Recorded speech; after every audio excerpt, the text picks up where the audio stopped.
recording. All right, so just a few disclaimers before we start proper. They're pretty easy.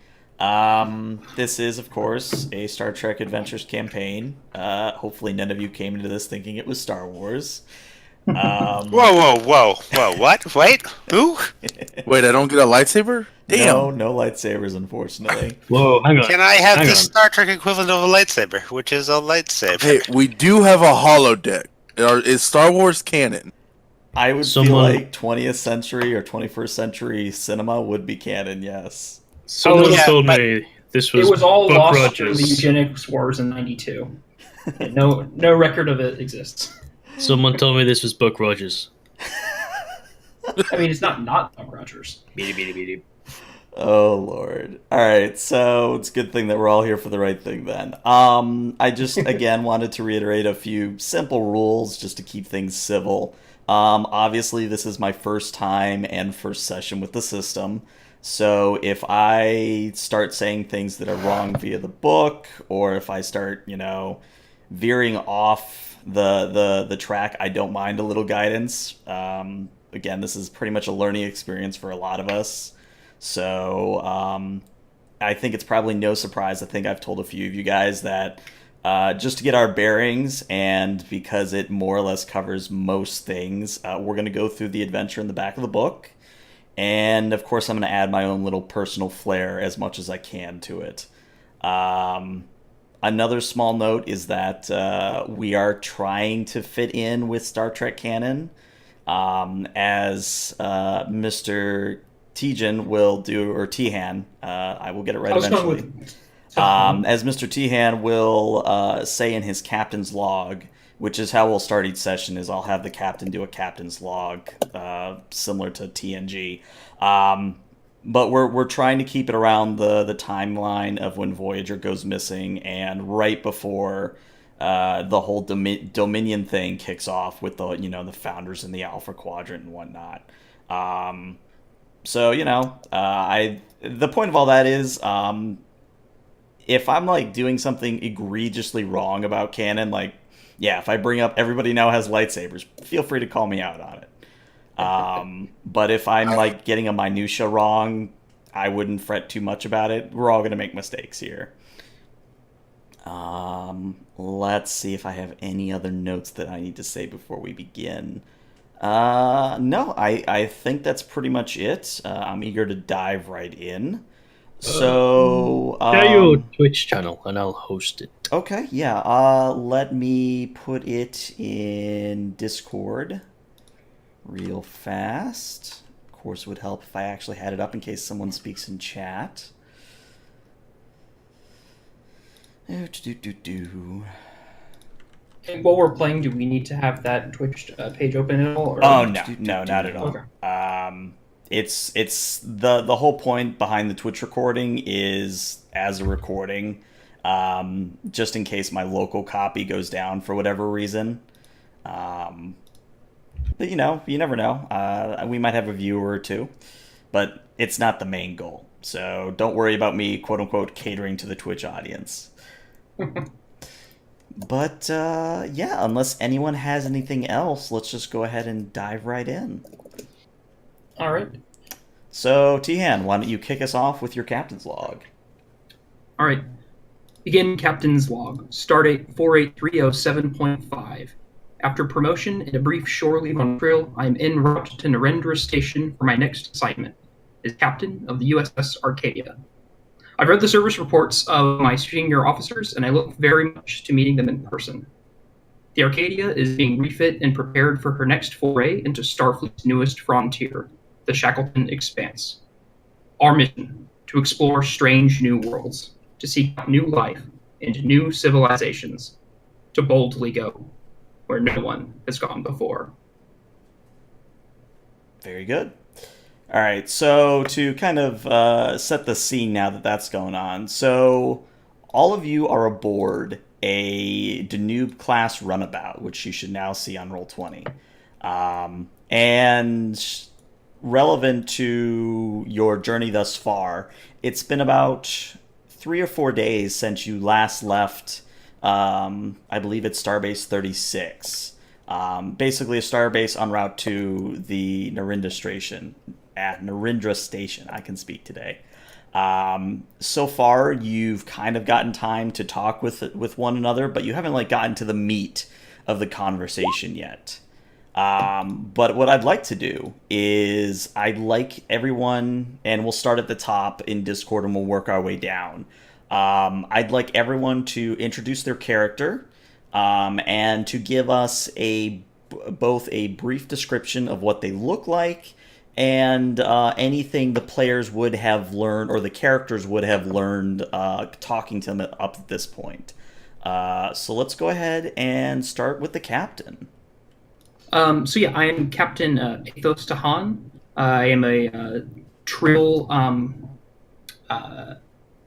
This is my first command of a ship as captain. However, I was the commanding officer or the executive officer on the Hood for several years, the replacement to Commander Riker on that vessel. In the past, you said it was 3 days on the Danube class. Yeah, 3 or 4 days. Okay. You would probably get the impression by now that I'm pretty easygoing when the situation calls for it, but can also ratchet up like the intensity needed given a circumstance. However, I don't assume that has come about yet. Otherwise, you might know that I was a former science officer, and my main specialities within Starfleet have been first contact and I guess Romulan code breaking, but that's probably not something to talk about too much. Okay. Oh, and there's Spencer. Hey, Spencer, how you Hey, doing? doing good. How about yourself? Doing good. You've joined just at the right time. So Awesome. all you've missed is the captain's description. It's pretty easy. He's a Trill. He served on the Hood for a little bit, and he's good at first contact. So All right. basically, we're just going down the line and describing our characters thus far. All right. So, Mr. Maddock, you are up next. Alright, I'm Lieutenant Junior Grade John Maddock. Human. Been out of the academy a couple years. Just recently received the rank up to Lieutenant Junior Grade. Past couple of days, you probably would have found out that I was previously on like a primarily search and rescue ship. Spent a lot of time in away missions. Always tinkering with the engines, always tinkering with something. Spends more like one or two word answers to a lot of questions, but whenever I'm working on something, like it's full on conversations with the ship. So I'm more like I want to talk to the ship, not people. Okay. And next is Ensign Monday. Hello. I'm Ensign Charlie Monday, human, 33. Spent most of my life on starships and starbase. My family owns, a moderately successful freight business. Not part of Starfleet, civilian life, going about their own thing. So he grew up in and around starships and starbases, mainly smaller ones. That is until his family, like his father and his mother, were tragically lost when their starship met a previously and still currently unmet alien life form, which destroyed the starship. Ensign Monday and a few other crew members were able to escape in an escape pod. And ever since then, Ensign Monday has sort of sought out Starfleet as his little security blanket, thinking he will be safe under their watch if he is a member of their program. And because flying's his first love, he's taken to the con. He's an ensign, even though he's in his 30s. You would expect him to be a little bit older. But the reason he's an ensign is because he's still quite new and fresh into Starfleet and its ways. I guess over the last few days, he's just been flying, having the fun he has when he flies, being a bit chatty, explaining how he misses his wife and children, who are still safe within Starfleet's warm grasp. Very good. And next we have Ensign Richard, or Richard, whichever it is. Louis Richaud. Richaud, okay. En français? Oh, oui. Okay. Yeah, so Louis is, or I guess Ensign Richaud is half human, half Romulan. He is fresh out of the academy, so he's very young, early 20s. He's very quiet, very intense, focuses mainly on the computers. You get the impression he's a little bit intimidated to be around the captain this close in these close quarters. He'll answer questions if asked directly or indirectly. You get a sense he has like a wry sense of humor, but he doesn't like speak all that much. He just does his thing. Like if asked, he'll talk about his aunts growing up on a busy colony world. But he doesn't really have much to say other than that. Okay. And finally, we have our guest character. And I should probably back up a little bit and say, so Spencer here will be joining us as a guest character whenever he's able. So that is why we've swapped him out for the original XO. So to a role that, just in case he's not here, won't be like crippling to ship function. But without further ado, Spencer, go ahead and introduce us to Lieutenant Nealon. Hello, my name is Lieutenant Conal Nealon. I'm a Betazoid, and as part of my background with Starfleet, I was actually on a mission with another crew when we made contact with a foreign culture that I actually negotiated a peace treaty with. And from that day on, I've been somewhat valuable as a counselor to foreign cultures. I have a lot of stuff to do with diplomacy and all this other kind of stuff. So, yeah, that's me. I'm basically just here to be the talker when I need to. All right. Very good. Very good. All right. So, introductions out of the way. Hopefully you now all have a better idea of who you're sharing your runabout with. I'll say, just for sake of argument and to kick a little bit of RP off, it's probably midway through the fourth day. You all have had a nice meal, except for one thing. The replicators are only making Raktaginos, and the Klingon coffee is not, like, you can't get cream with your coffee at all. That's wonderful. But I would say, other than that, right now you all are just kind of enjoying the ride. So whoever who would like to go for it, go right ahead. I have one brief question. Sure. The two ensigns, is this your first assignment? It is for Louis, yeah. Okay. This will be Charlie Monday's first real assignment. He's been used sort of like as a transporter guy, just running runabouts around the academy and that, and various other little short haul missions, if you like. Okay. So, first deep space assignments. Yes. Very cool. Yeah, I'd be probably waxing on because it's been about been a few years since I started, so I'm remembering my first assignment for the Wyoming. Let's see. If I could make this thing go any faster, I really would. If only so we could get real replicator rations. Drink one more Rakachino. Oh, they're starting to grow on me. I'd like for... sorry, go ahead. I can fix the replicators if y'all really don't want any more Raktajinkos. Yeah, I was about to say that Louis could work on the replicators as well. He's telling me you could have fixed them this whole time, and I've been drinking this swill for days now. Oh, I like it. I thought everybody was enjoying it. No? No. That sounds like an excellent plan. Who suggested that? Was a Lieutenant Maddock? Kevin. All right, I approve. All right, so let's try out our first roll then. This will be a very innocuous roll. So, the benefit of these sheets that we're using in Roll20 is you should just be able to click on the attribute or the discipline, and it'll ask you a bunch of questions, and it'll do all the rolling you need to do.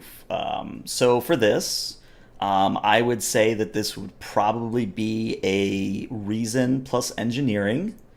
And I will set the difficulty at 1. And let's have Matic go first, and Richaud, if you would like to assist. Relevant for Richaud because you're going to have to roll it manually. Assisting works, well, I'm pretty sure you know how assisting works, but for everyone else. So the way it happens with assisting is the assisting character will still add up their attribute and their discipline to get the target score, but they will only roll 1d20 instead of the 2. So when you say manually, you want me to grab my dice? No, just in Roll20, just do /R 1d20 and then do a less than sign, whatever your target number is. Where And am I I'll type it doing out in this? Discord for you too. So it would be this target. It would be that. So I need to click reason, test difficulty 1, submit, select a discipline, engineering. Okay, so number of D20 to. Yes, that's right. Yep. Okay. So if for a very standard roll, your normal number of d20 will be 2. But moving forward, you can use momentum or give me threat, and you can add more die to that. But we'll get to that in a moment.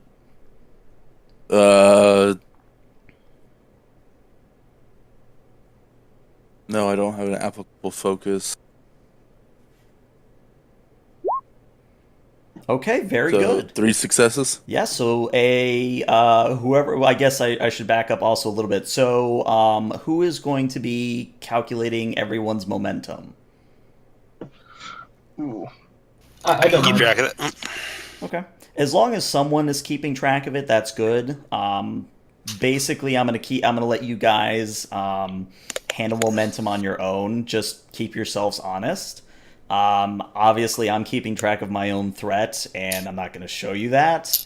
But as long as momentum's being tracked here, so because it is a difficulty 1 test, and you were assisted, I do believe you get 2 momentum from this task, which is good. We can use that in the future. But the results of the test. So Matic, you go up to the replicator, you pull off the panel beside it, and you begin staring at the circuitry. And you realize that the refocusing crystal, the bit of technology, bit of widgety doodad type thing that handles the assemblage of matter into a object such as a Raktajino. You realize that the crystal is slightly cracked. As luck would have it, there exists a replacement on board, so when you maybe mutter like, hey, I need a new crystal or something to that effect, Richaud will recall the fact that there is in fact a replacement crystal in one of the little storage compartments aboard the runabout. All right.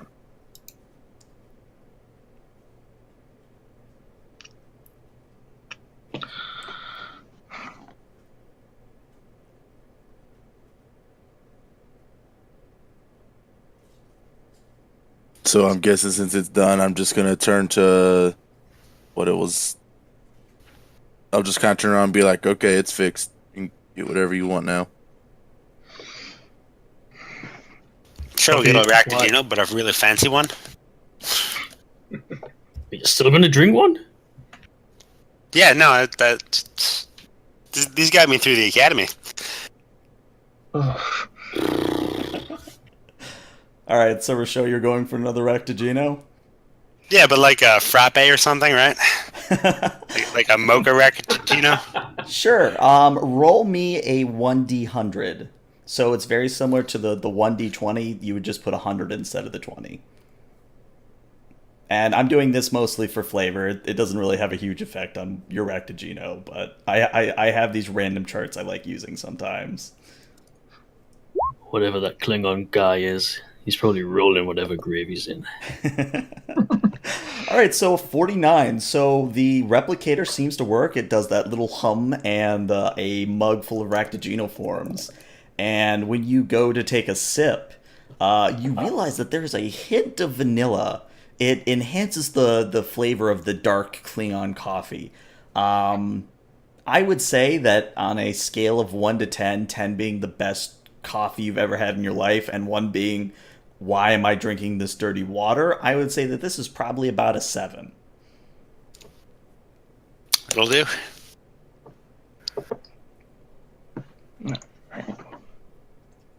Okay, I'm gonna press autopilot. Okay. And I'm gonna go over and get a coffee black. All right. One sweetener. All right. So sure enough, it turns out to be more of a teacup than a actual mug, but sure enough, you get your normal coffee. I think this replicator is presuming things. Just because I'm English doesn't mean I have to drink from a teacup. I'll take it anyway. I've never seen something Klingon look that cute. It's a teacup. Oh, man. Oh. So yeah, you have solved miniature crisis number 1. Good job there. So as you all are maybe also getting new drinks from the replicator, I believe, Richaud, have you returned to the op station yet? Or Yes. Okay. You are picking up a signal. It's on a low subspace band, and it's very garbled. You're not quite able to clear it up to the point where it would be audible yet, but if you would like to attempt to unscramble the signal, let's go with a control engineering, I think would work best here. Now, is this something I would be aware of? Who's that again? This is Captain Tahan. Ah, okay, sorry. Still learning voices. I would say that you would at least hear a little beeping coming from the op station, but Okay. As far as I know, Richaud has not said anything yet. Would the ship assist in any way? Would I roll for the ship at all, or no? No. I thought about statting out the runabout, but for the roll we'd need, the runabout stats aren't really helpful here. Okay, so how am I using the character sheet to roll? So Sorry. it's okay. No, this is a learning experience for everyone. So what you want to do is you'll want to click either the attribute or the discipline. So you'll, like, for example, for control, you would click control, and it'll start asking you a bunch of questions. Where is it going to ask me these questions? It'll pop up in a little dialogue window right on the main Roll20 screen. Oh, there we go. Okay.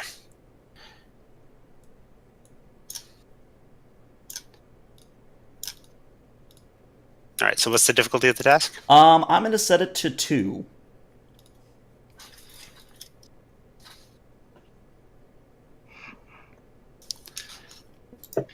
Okay, and so it was control plus... Engineering or science? I'll let you do either. It'll be science. Okay, and so it's sensors, and I believe I'm going to get a bonus for that. 1 second.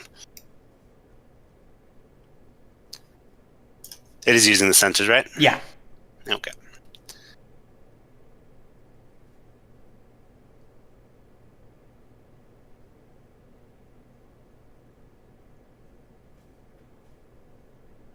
And sorry, you said it's going to be assisted by the ship or no? No. No? Okay. Then my talent will not apply. All right.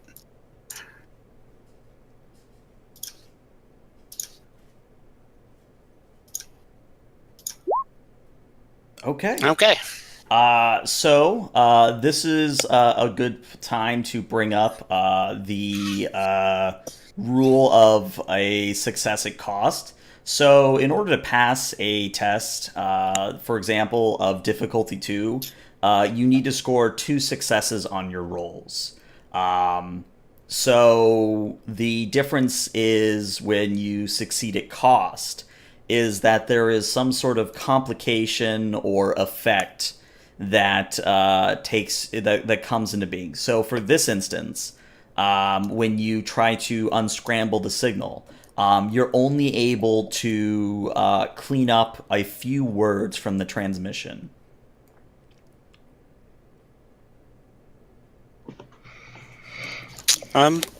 Captain, I'm getting a signal. It's very garbled, and I'm trying to clear it up, but so far no luck. I do apologize. I'll walk over to his station and take a look. I have a focus in subspace communications. Okay. Is there anything I can do to maybe try to clear up the message with him? Sure. You know what? Why don't you go ahead and you roll me an assist roll? So, if it'll let you, set the dice to 1. Okay. But otherwise, you might have to roll manually. I'm not quite sure yet. So this is control engineering? Control engineering or control science, or actually for you, since you are the command officer, this could potentially also be reason command, I think. Reason command? Yeah. Okay. Let's do that then. That's slightly better. So difficulty's 1, correct? 2? The difficulty's still 2, but for you, we're just looking for successes. Okay. Right. So, select a discipline command.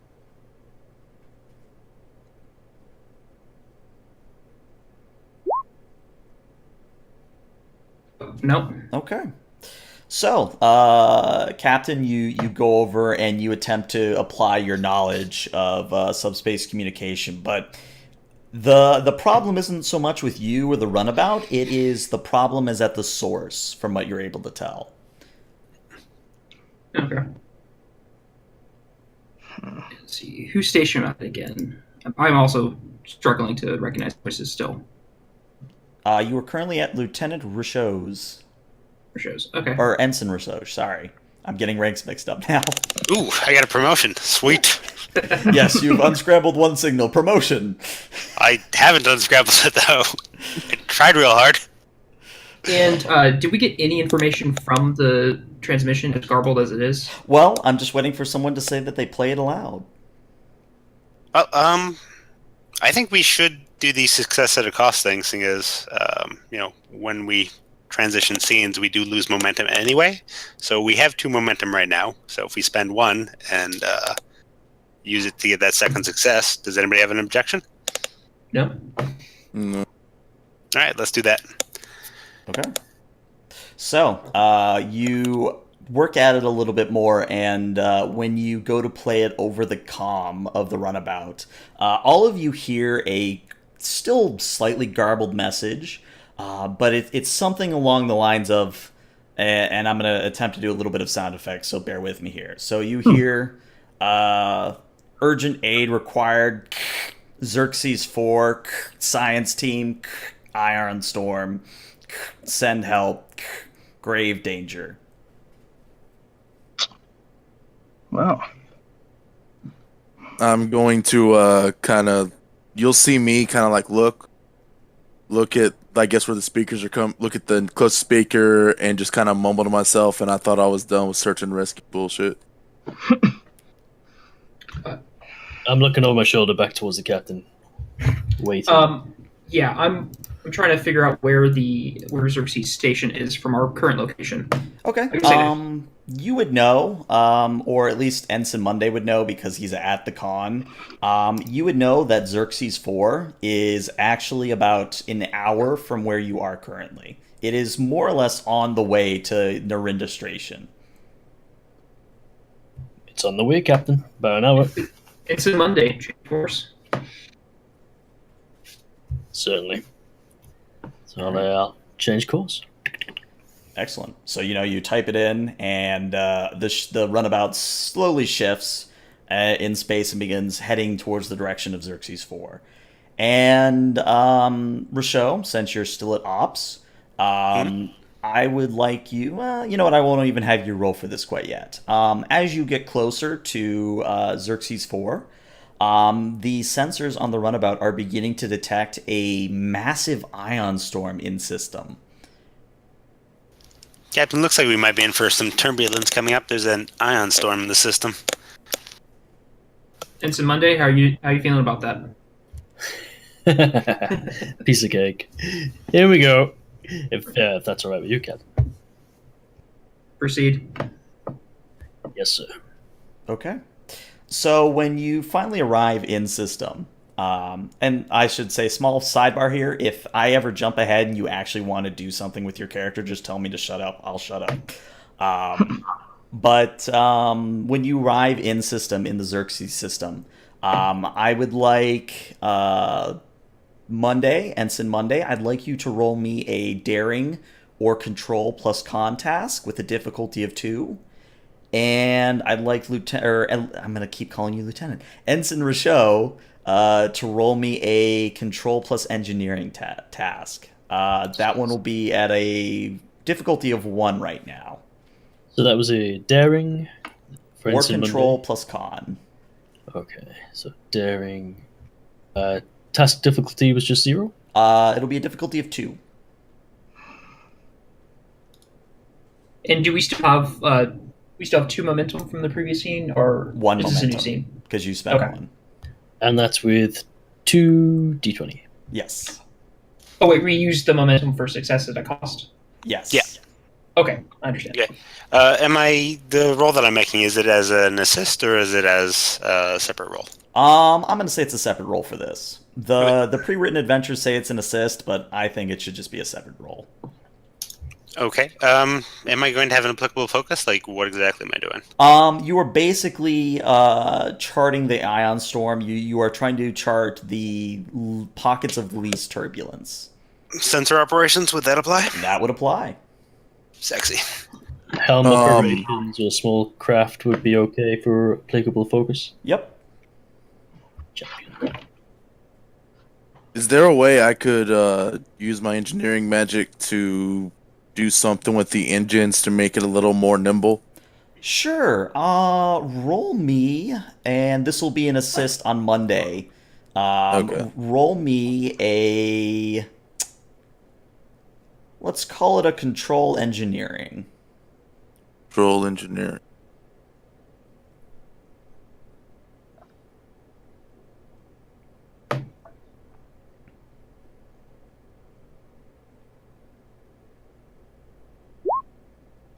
Very good. So, to bring it all together, so you all bring the runabout into the very edge of the ion storm, and almost immediately the runabout begins to rumble a little bit as the inertial dampeners struggle to keep up with the turbulence caused by the ion storm. No, go ahead. No, I was just going to go, oh, sorry, a bit rusty. Gotcha. So Monday, you do your best to smooth the ride out best you can, and with Matic helping you, the worst of it just turns out to be rumbling. It's not like sudden lurches to the side or other such violent motions. As far as what happens with Rochelle, you occasionally feed information to the con that makes Monday's job easier to avoid the pockets of most disturbance. So I would say by this point you guys have gotten halfway to the planet, and Rochelle, there's another beep at the ops station as if you're receiving another message. Okay, can I bring it up? Sure. Do you just want to play it straight away? Yeah, I think so.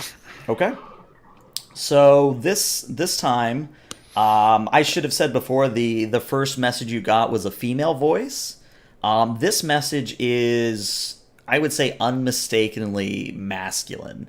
And it's not so much a voice as it is a series of grunts and guttural growls. Kind of like a savage or a wild man of ancient Earth. It's kind of like, ooh, it's nothing coherent, but it is, I would say, slightly unnerving. Can I attempt to run it through the whatever kind of translation filters would be on the computer? The universal translator. I would say that is even with the universal translator. Okay, so there's nothing more that can be done to try and decipher it? Correct. Okay.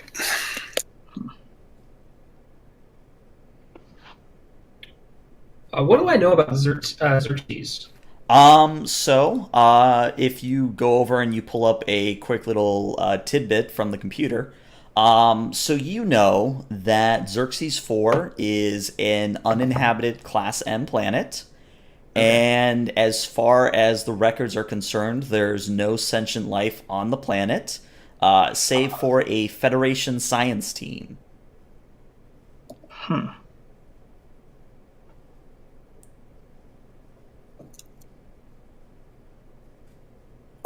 How long has the science team been there? They have been there about a year so far. Do we know what they're researching? That information is not contained within the records, unfortunately. Damn Wikipedia. Computer, estimated time to Xerxes 4. The computer chimes and says, estimated time to arrival, 5 minutes. Okay.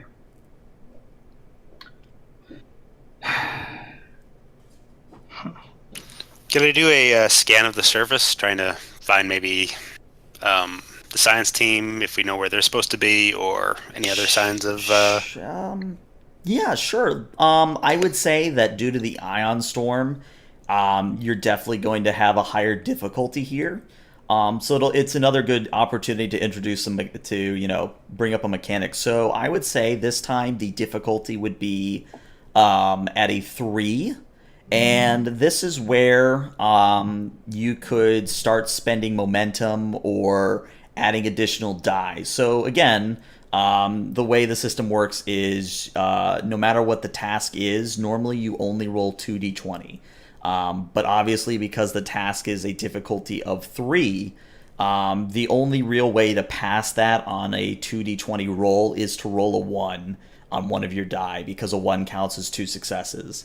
So the way you can improve your odds is you can either spend a momentum to gain an additional die. You can tell me as the game master to take a point of threat or 2 points of threat. I think it's 2 points of threat. There's one other thing I believe I'm forgetting. Let me double check. Spending determination. You Yes. can spend determination. It's an automatic 1, which so be automatic 2 successes. You just need to have an applicable value. Yes. But unfortunately, I don't think anyone's value would apply in this instant. Always prepared, always vigilant. The thing I is, wasn't going to spend determination anyway. So I was going to say, I would just say no, because if I remember determination right, you have to challenge the value.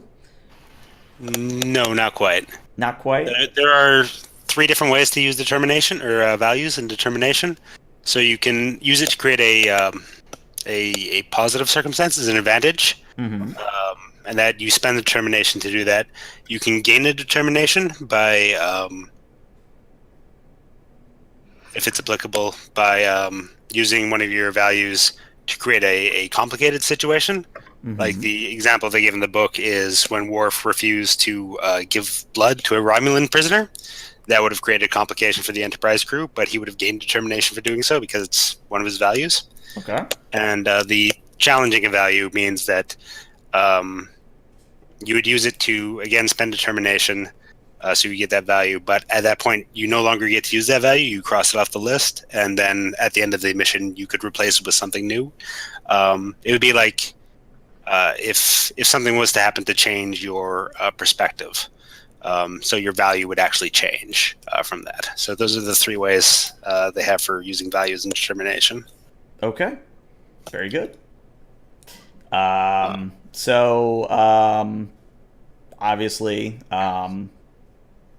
with all that said and done, how would you like to go about this roll? Would you like to spend your last momentum? Would you like to just try the 2d20? Well, I think spending the last momentum would not be a bad idea. Unless anybody has any objections. Like spending momentum, there's always the possibility of gaining it back because you're rolling more dice. Yeah, and I'm going to have applicable focuses, so there's a better chance of getting it back.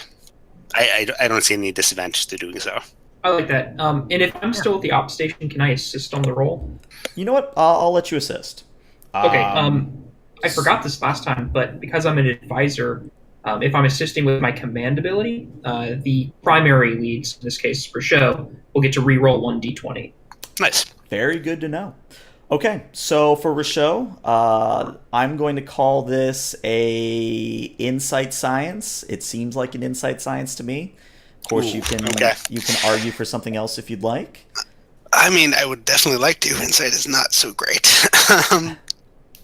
No, that's fine. Insight science? Insight science. And then for the captain, go ahead and roll me a, we'll call it a control command.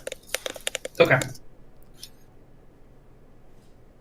And I'm sure if someone on Twitch is watching, they're like, no, it's wrong. You should be rolling this instead. What I really like about this system is just how flexible it is and the approach to doing these sort of things. Yeah, it's very open-ended. I don't think I have an applicable focus because we're trying to do a sensor reading through an ion storm. Yeah. Okay, then I don't. I'm going to assume sensor operations would still apply? Yes, sensor operations would still apply. Sweet. All okay, right. so 2 successes. That is enough to pass. All right, So, I'm going to re-roll that 16, though, that I rolled, just to try and gain that momentum. Seeing as I get to do that with the captain's help. Unless there's any objection. No, go right ahead. ELH? Is that what we're calling you, ELH? You can either call me ELH, you can call me the Emergency Game Master hologram, you could call me that guy, whatever floats your boat. Sounds good. I've also been known to respond to, hey, you. Right. So a 5. So you would gain a point of momentum. Yeah. Sweet. So that means we now have 1 momentum again. Is that correct? That's correct. So with this sensor sweep, you're going to get some information, and this is another good opportunity. So when I'm done giving you the information from the sensor analysis, you can spend a point of momentum to get more information if you'd like. But let's see if this initial blurb is enough to sate your curiosity. So when you go to scan the surface, you find that there are approximately somewhere in the neighborhood of 10 to 20 humanoid life forms. And based on T-Han's initial lookup of Xerxes 4 and the research team, it wouldn't be so much of a stretch to assume that these would be the Federation science team, but the readings are very odd. The reason it fluctuates between 10 and 20 is because about half of the signals of life signs that you're getting are fluctuating. And they don't register as any Federation species? They do register as human, at least some of the time. Human some of the time, okay. I think I might, unless there's an objection, I think I'd like to spend the momentum to obtain information, because I can actually get an additional question. Okay. Do I have to supply all the questions? Yeah, you have to tell me what questions you would have. Right, okay. I guess my first question would be, I guess I should wait and see if anyone would rather us save this momentum for later, but I think we might be hitting a scene change soon. I really think momentum is there to be spent, so I've got no objection. Okay. My first question is whether or not our sensors are malfunctioning. Fluctuation. Okay. Reading. So you look over to Matic to check the sensors, and Matic, as far as you're aware, the sensors are operating fine. Okay. Also, I realized I messed up earlier. Talents, young officer, untapped potential. Mm-hmm. I think the 2 instants have it too. Whenever we succeed at a task roll, we roll a challenge dice. We get momentum equal to that number on the dice. and then we add a point if an effect is. We add a point of threat if effect is rolled. So we would have more momentum than what we have now. But going forward, we know this now. Okay. Very cool. And I don't know if this needs to be another question or not, so I guess I would want to know first. Is the number of life signs fluctuating, or the species, or both? Both. Okay. And I'll say that doesn't count as a question, so you've got another one. Right. Okay. Any suggestions for the party? Is it fluctuate? Let's get like a couple questions and then pick the best one. Is it fluctuating because of like the ion storm and all that, or is it fluctuating just because like they're like half dead kind of thing? You know, that'd be a question I would want to ask. Because their I'm life not sure if signs it's not. are wavering. Yeah. Okay, I think I understand that question. And then I'm also wondering if we know that the life forms are inside of the Federation facility, or if they're out in the wilderness or something. Okay. I don't know what you guys think. I think Monday Does had one too. Oh, I was just saying, see if they like Rakajino. Did Tahan, whenever he pulled it up, did it say how many scientists there were? Yeah. There were originally 20 scientists on the station. Or in the station, I should say. Okay. So it isn't like, oh, hey, there's only supposed to be 5 people here where this other 15 show up from. No. There's 20 people. Okay. So, yeah, that my question would be, are they wavering because of the ion storm, or are they wavering because they're about to die? Yeah, that is how I want to ask the second question. So, is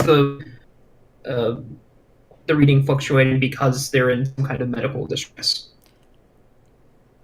I'll say because you spent momentum and you asked the question, you would know that looking at the readouts at the op station, you would realize that the reason the readings are fluctuating, like initially you were probably on the right track, like maybe it's the ion storm, but as you're looking at the readings, it's almost like the life signs are mutating into something else.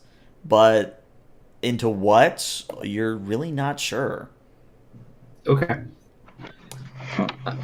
And then I feel bad because I've kind of left Spencer out, but Lieutenant Nealon, Yes. I meant to ask earlier, which type of Betazoid are you? Are you the empath or the telepath? I took the telepath. Okay. You are going to get a single overwhelming thought from the planet, even at this distance. And that thought is pain.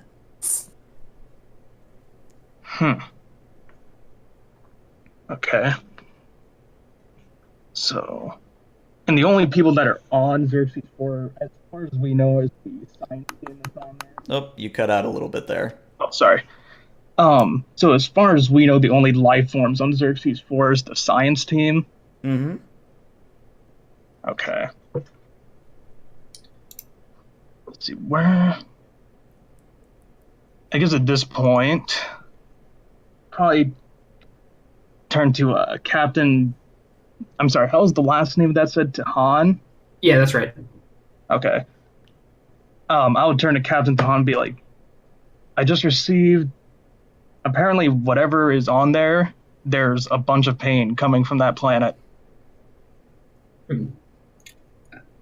Thank you, Counselor. My question for the DM is, this is reminding me of a very specific TNG episode in which we find out about, I think it was Barclay's syndrome. Is that common knowledge? Like, would I have read the report of when that happened on the Enterprise?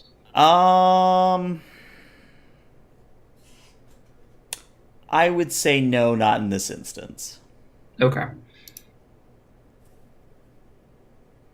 Well, I think we need to get there as quickly as possible. Lieutenant Maddock, will we have any interference transporting down to planet? So, Maddock, you would know that the ion storm is so severe that transporting is definitely not recommended. we're gonna have to land it. Transporting in this ion storm, it would screw with the molecular breakdown, and whenever they go to put everything back together, I mean, you could transport if you want, but if you want your foot where your nose is, I would suggest landing. Understood. Ensign Monday, I want you to take her down, and Ensign Rochelle, let's go ahead and start scanning to see if we can find any kind of metaphasic force or something that is affecting. See if we can find the cause of this mutation from while we're scanning or while we're coming in. Aye, Captain. Yes, Captain. All right. So we're going to do another couple of rolls here. So as you begin your descent into the planet, there are suddenly a series of beeps and warning klaxons as you hit not an unexplained, but an unexpected pocket of the ion storm. And there is a violent lurch to the left as you hear the sound of creaking metal and something denting off the hull.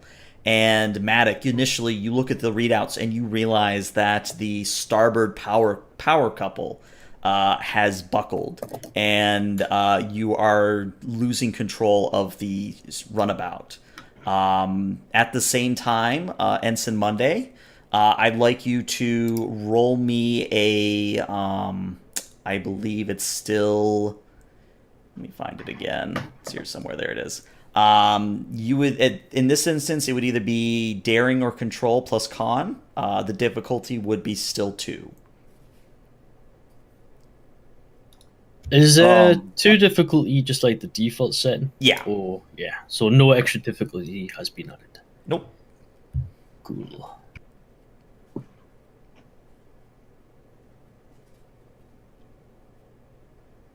Is there a way that I can reroute power and subvert the damaged power area to try to get the cell working again? Sure. You can roll me a control plus engineering, and Rochelle, if you would like to, how do I want to put this? If you would like to help out Monday some more, like you did in the past, go ahead and roll me a. What do I want to call it? Roll me a insight and con. Or not insight and con. Insight and science, maybe. All right. What's my difficulty? And I do have a focus that would apply. Okay. I would say both Rochelle and Maddox difficulty would be 2. Yeah. Discipline.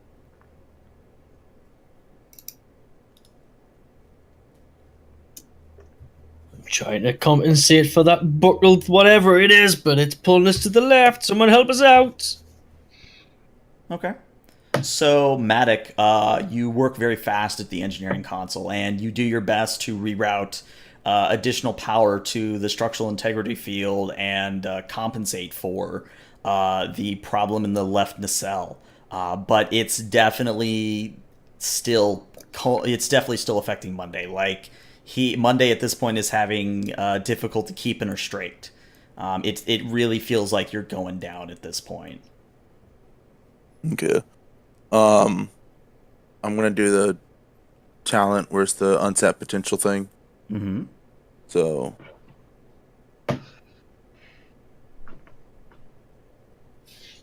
Okay. Seems no, unfortunately. Or no, it didn't roll any die. So if you click the macro button, it should ask you to input a modifier. And do I need to put like 1 or something? Yeah, you need to put 1 or something, and that's how many die you would roll. Okay. So we got 1 momentum. So now we're up to 2, right? Yeah. Yeah. Okay. And then Ensign Rochelle, with your 1 success, unfortunately, as you and I'm actually going to spend 2 threat here to cause a complication, because I think this is a very optimum time for me to do so. So again, for those of you new to the system, the GM has this pool of threat, which I can use in various circumstances. And part of that is I can spend a 2 threat die to introduce a complication, which is some form of effect or a otherwise. It doesn't always have to be detrimental, but it usually is some sort of extra challenge to a situation. So in this instance, what happens is when Rochelle goes to, scan and navigate a path through the ion storm to the surface, his console, the power behind it just immediately goes dark, and there's a split second where you hear the hum of some power buildup behind the console.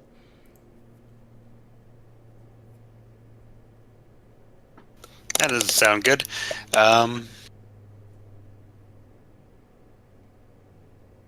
Should I be diving out of the way, or should I be opening the console to try and fix it? I would say you probably want to dive out of the way here. Okay, let's do that then. And since I'm standing right next to that, I'm going to do the same. Okay.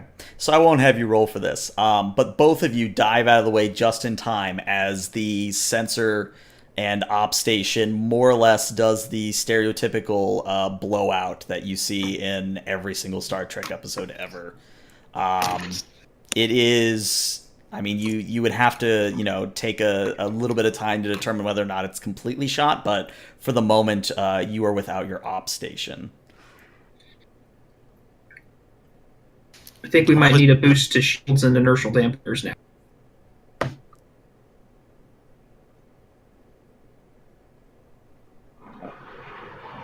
So, Maddox, go ahead. I mean, we're going in for a crash landing. Is that kind of what the situation seems to be? Yeah, more or less. Hey. I don't crash. I fall with style.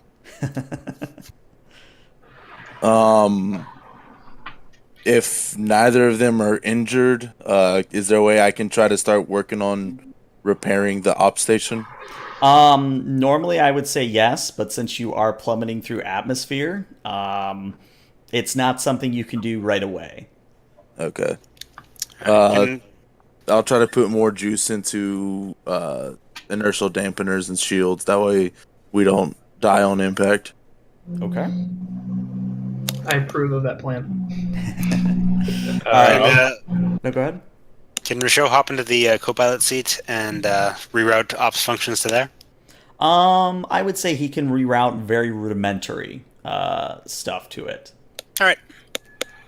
Yeah, I think you get, you can do all the same stuff in a console, but the difficulty goes up or something like that. Yeah, that's how it Something to works. that effect, yeah. It's one extra difficulty. All right.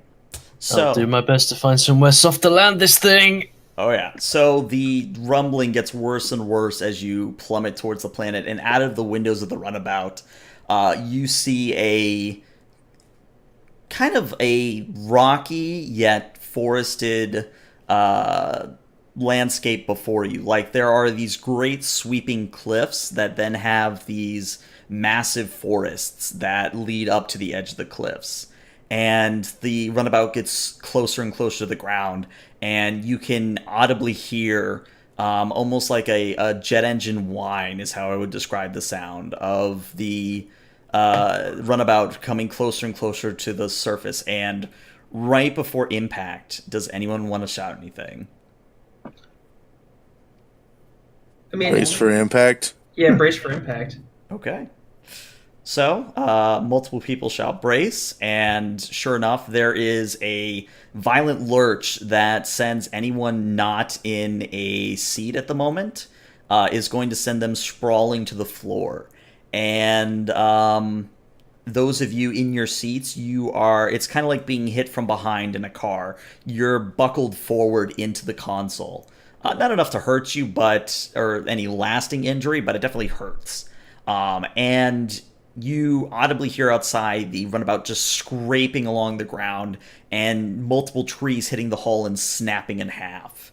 Is there anything I could have done to ease the landing? No, that was what your one test was. Oh, okay. Yeah. Just as a sidebar, it wanted me to have you guys roll just one test period, but I figured, let's just do multiple.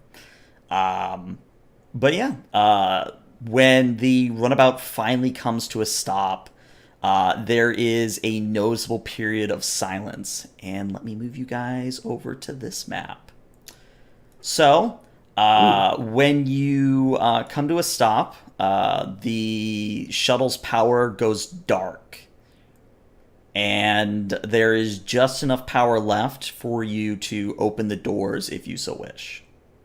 Oh, and I gotta bring over our lovely ship's counselor to this map too. 1 second. I'm going to suggest that we gather a first aid kit and we all arm ourselves before we open the door. Agreed. I'm on board with that. I would also. I'm worried that whatever is happening to the researchers might also happen to us. Can we get tricorder readings before opening the shuttle doors? Of course. Yeah, I think I'd want to start doing that. Okay. What are you scanning with your tricorder? Just so I know what to tell you. I'm guessing any kind of like air bacteria or viruses or some kind of metaphasic or like subspace phenomenon. Okay. I would say that as you scan the air outside with your tricorder, or as much as you can through a bulkhead anyway, you would know that... How do I want to put this? You would know that the planet has a very faint and benign radiogenic property. Obviously not enough to affect any lasting harm to a human or other humanoid race. Okay. But otherwise, the air is breathable. It's a little bit muggy, but you don't detect any airborne viruses or anything of that nature. Okay. Dear Diary, started a new job. Crashed the ship. Off to a good start. Oh, yeah. I'll actually I will thank Ensign Monday for keeping us alive throughout that landing. That was good piloting. Yeah. Thank you. All right. So we'll say, just for the sake of argument, everybody is able to grab a tricorder and a phaser. So you would have your normal. I believe everyone here has a Type 2, I think. Yeah. So just you still have any other equipment you might have had on your person. Obviously, your personal belongings are still in the back of the runabout. But anything you would deem necessary to take with you besides the tricorder or the phaser, just let me know. Someone had mentioned a med kit, and I know that Lieutenant Maddock used to go on search and rescue missions, but I don't know if he's the most competent medical officer among us or not. I mean, I'm assuming I'm be staying behind and fixing the ship. That way we have a way off this rock. That makes sense. Well, I mean, I'll grab the med kit, and then whoever can then use it. Well, let's ask this question, because this would be something you would have all more or less figured out on the shuttle ride over. Who has the highest medicine discipline? Definitely not me. No, I just have one. The same here. I have a 2. Sounds like you're our medic. I have a 2, but also with the my career event, I have emergency medicine. So, well, there you go. All right. So, relevant. Can we? Oh, go ahead. Do we know? Like, did we crash near the research station, or I was are actually we just like about to get other to that. side of the planet? Okay. So, as you all maybe disembark from the shuttle, Matic, you're going to do a couple of things because you said you were going to attempt to repair the shuttle. You would know just based on a very quick visual and tricorder inspection that the runabout is mostly intact, but it does not have the spare parts required for repair. But do not lose hope, because you do know, or would know, from the little blurb on the research station that they have not only a spare shuttlecraft for which you could cannibalize parts from, but they also have other parts that you could scavenge if you so wished. And I would say also, just I like I said, I don't want to kick anyone out of the runabout if you guys want to stay in. But would it be safe for me to assume that at this point most of you have gone outside? Yeah. Yes. Okay. So when those of you who step outside, you see that there, of course, is this great trail running through the forest right up to where the runabout is, and there's a great furrow in the ground. You see, obviously, that there are a series of trees all around you, and up in the northeasterly or northwesterly direction, where I'm pointing with the arrow, you see that it opens up to a cliff face.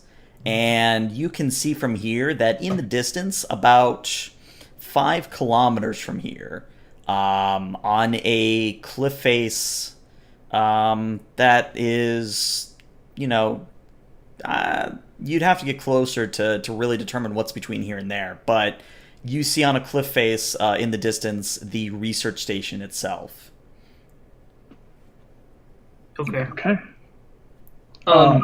Mechanic question. Us taking the medkit, does that cost us 1 momentum to grab that? I feel like it shouldn't, because it's in the runabout. It's not like you are specifically like taking it on an away mission. Okay. But I will say this is a new scene, so you do lose 1 momentum, because every new scene you lose a momentum. Right. So now we're down to 1 momentum, I believe. I believe so, yes. Okay.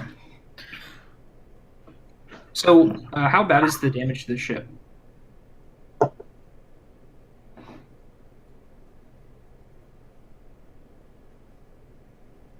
That'd be you, Matic.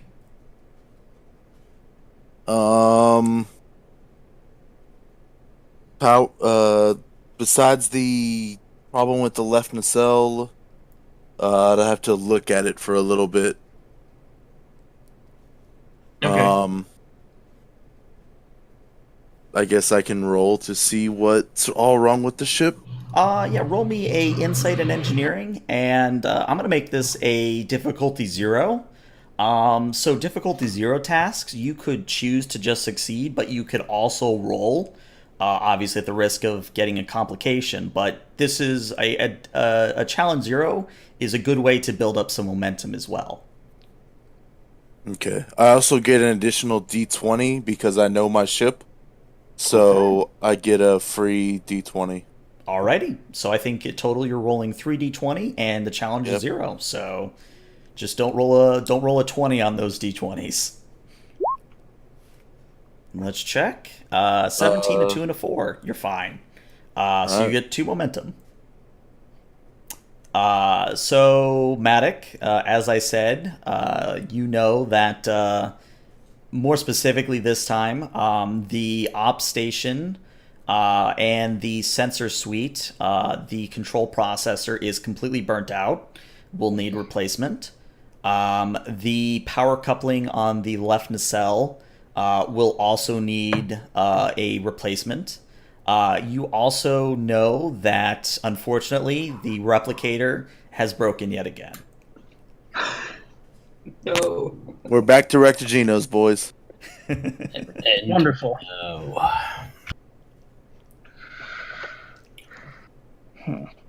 Would we be able to... Oh, if the replicator's down, then we couldn't make a new power coupling, could we? Mm-mm. Okay. Do we have any spares on board? No. Well, I say we we head to the research station. They might have the spare parts we need, but we also need to rescue them.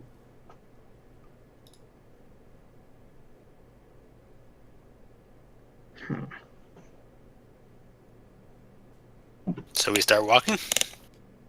Yeah. Yeah.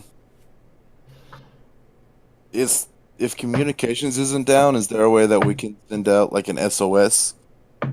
You certainly could, but whether or not it gets through the ion storm, you're not exactly sure about. I mean, it's better than nothing. Right. Okay. Yeah, and we were able to get the one from the research station, so it is worth it. It is worth it. Okay. So, I'll say that as one of you goes and sets up an SOS and the rest of you get ready to leave, I would like everyone that is outside, or really everyone, if you would so wish, I'd like everyone to roll me a insight and security roll at a difficulty of 1. Insight and security. Okay. Let's see, 1, not 10. Is there any applicable focuses to this? Are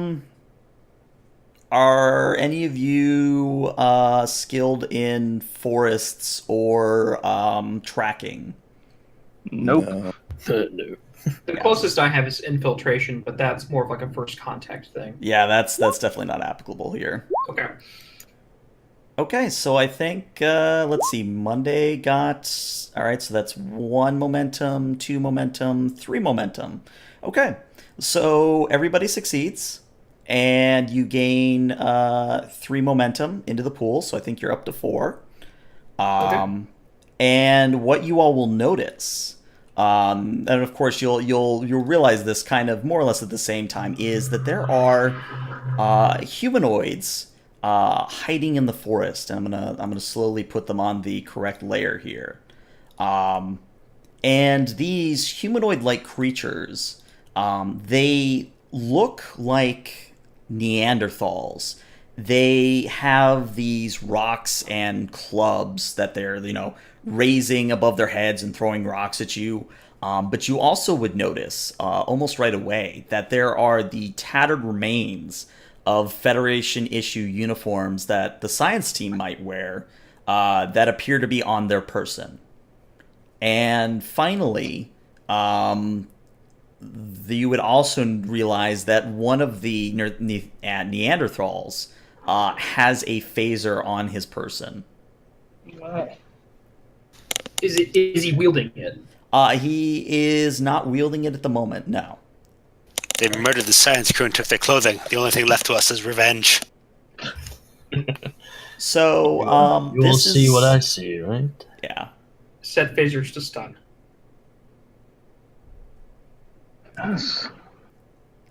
So, this is our very first introduction to combat. Again, this is both a good way to see how combat works, but it also is a good gauge of, for me, how much combat to throw in. Obviously, I know some of you are not fans of combat, but we'll try to get through it as painlessly as possible. So, if I remember my rules on combat correctly, the way it works is one of you will go, and then it will change to the Neanderthals, and then it'll be one of you again, and back to the Neanderthals, etc., etc. You can also, I will say this, I'll remind you of it when we get to this point, but you can also spend momentum to keep it on your turn, quote unquote. But we can only do that once per round. Once per round, if I remember correctly. Okay. So let's just go ahead and, Captain, I'd like you to roll me a 1d100. All right. So that's like slash roll D100. Yep. And this probably isn't how you do initiative, 100. but very nice, very nice. So you guys would go first, and again, to kind of describe what you're seeing. So the way range works in the system is there are things called zones, and basically, there are 3 zones on this map. Inside the runabout is a zone. Everything within that purple circle on the map is another zone. And then anything outside of that circle is another zone entirely. Okay. But let's see, Captain, who would you like to go first? I will defer to the ops officer. I mean, he's and that's Instant Rochelle. I believe you have a pretty high security and tactical awareness. Relatively speaking, yeah. Okay. I'm also gonna point out that Rochelle has the quick to action talent, which means for the first round of combat, we basically we can take 2 turns at a time for every one that they take. Very good. So, and then subsequent rounds, we would actually have to pay the cost for that. But first round of combat, you get that, which is nice. Very nice. Very cool. Okay. So which one of the 4 is the one that's strapping a phaser? Let me give him a blue mark. It would be the one to the very north. Okay, and you said he doesn't look like he's like holding it aggressively, right? Like he's not actually pointing it at us? No, he kind of has it at his side on the remnants of a belt. He seems to be more interested in the club and the rock he's got going on. Okay.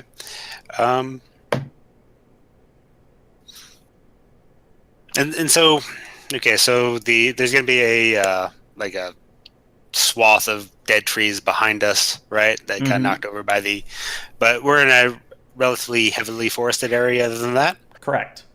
Okay.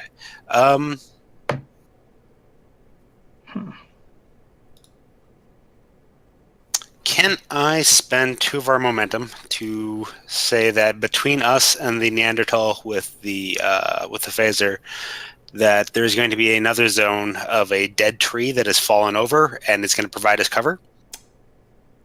You know what? I like the sound of that. Sure. Let me go ahead and draw that on the map. Cool. So we'll say that square box. And we'll get to cover when we start rolling damage. But basically the way cover works is it can provide additional resistance for you, which is reduction of damage. Yeah. All right, so Michaud is going to move up to that cover, and I really don't want to shoot this guy if he's not actually being aggressive. Well, I mean, they have thrown rocks at you guys. Oh, they have to... Okay, sorry, I missed that. Yeah. Oh, come on. It's like the 23rd century. Who throws rocks? All right, so I'm going to move up to cover, or Okay. I guess into the zone, which would be the cover, right? Yep. And then I'm going to level my phaser and try and stun the dude with the phaser. Okay. So for everyone, ranged attacks are control plus security at difficulty 2. Okay. Can I just check on the damage on the phasers? Is it the base damage in the book plus 2, or is it... It's your base damage plus security. Yeah, sorry, that's what I meant. So it'll be for type 2 phasers, 3 plus whatever your security is. Correct. Nice.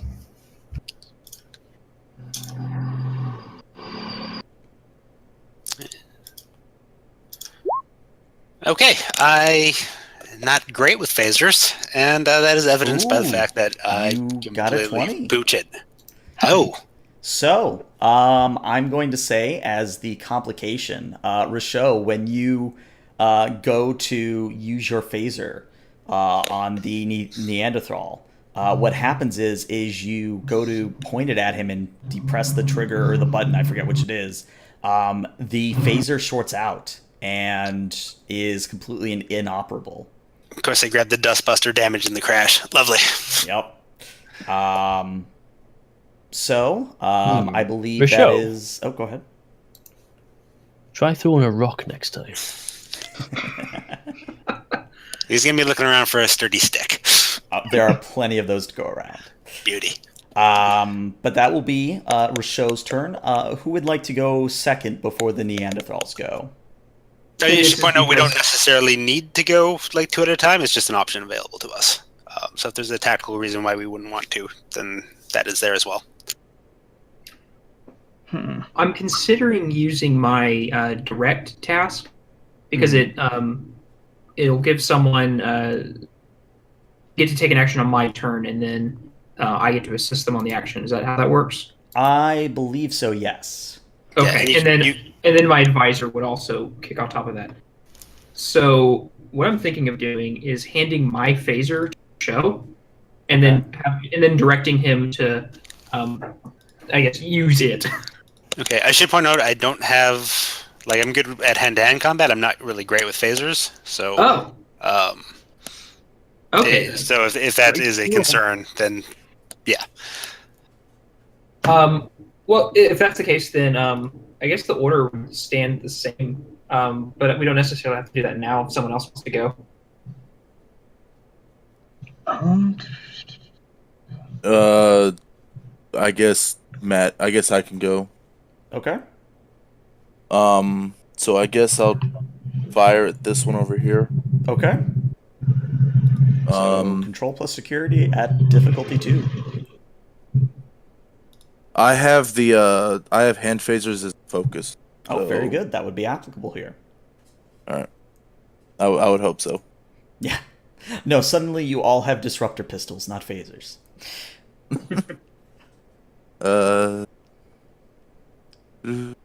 Okay. I feel like that focus would still apply. Ooh, very nice.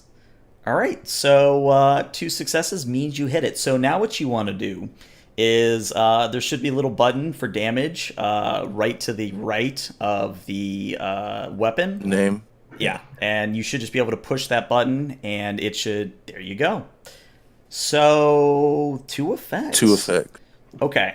So what'll happen is when you shoot the Neanderthal with your phaser, you hit it in the leg, and the Neanderthal doesn't go down, but he definitely takes a half knee.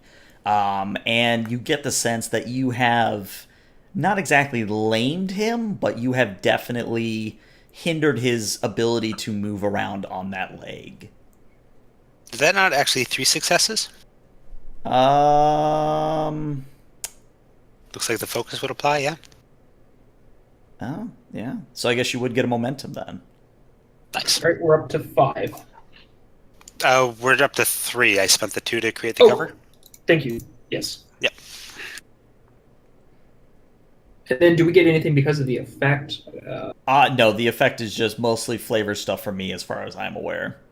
Okay. Well, there are options with hand phasers, like if there was a bunch of them clustered together, you could have a spread effect, which would apply, but that's not going to apply if they're spread out. They're spread out pretty good. I forget what else you can do with charge, but there are options. Yeah. Let me see if I can find it Intense or real fast. piercing too. Yeah, I don't think we want those if we're on stun, right? Right. Okay. We'll say for the moment, nothing would help you on this. But for things you could do, because this is also a good time to bring up. There is, and you may or may not have already did it. So if you have already, just bear with me. There is a STA reference PDF in the G Drive, which has a list of combat momentum spends. So Matic, you have quite a bit of momentum available to you. What you could do, and of course you don't have to do this, what you could do is you could spend a momentum and add a damage to the roll. You could also re-roll the damage if you so wished. But there's a big old chart in the reference PDF of things you could use in combat as a spend. I like Swift Task. That's kind of cool. Yeah, Swift Task is pretty good. Yeah, considering that Maddox's actually good with phasers, that might not be a bad idea. And then we want to use the third momentum to add an extra roll to that, or just to see what? I guess you'd have to, unless you, because you're relying on the focus to get the third success. More or less, yeah. Good. Yeah, I was just reading through and I didn't know I could charge it and do like piercing and shit like that. So I'll just worry about that next time. Yeah, I was gonna say, it's a learning experience. Yeah. Well, piercing's only going to apply if they have resistance, which, if they're Neanderthals, I mean, they might be a bit more sturdy, but... Yeah, they definitely do not have any resistance. Okay. But that intense could probably take care of them, or maybe vicious.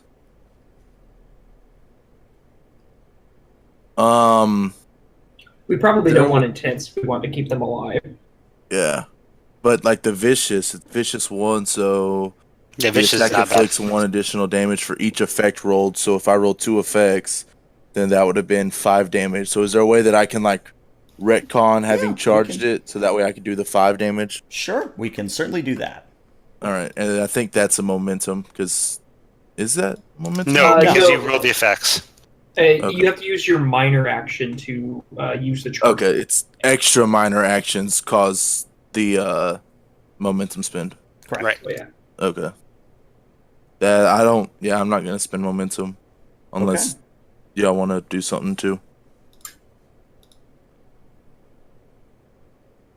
Oh wait, I think it is. I think charge you do have to spend momentum. Hold on.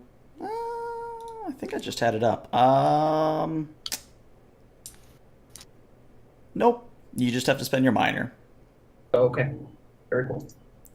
All right. So, with Maddox's turn come to a close, the Neanderthal down here to the south is going to run up aside the runabout.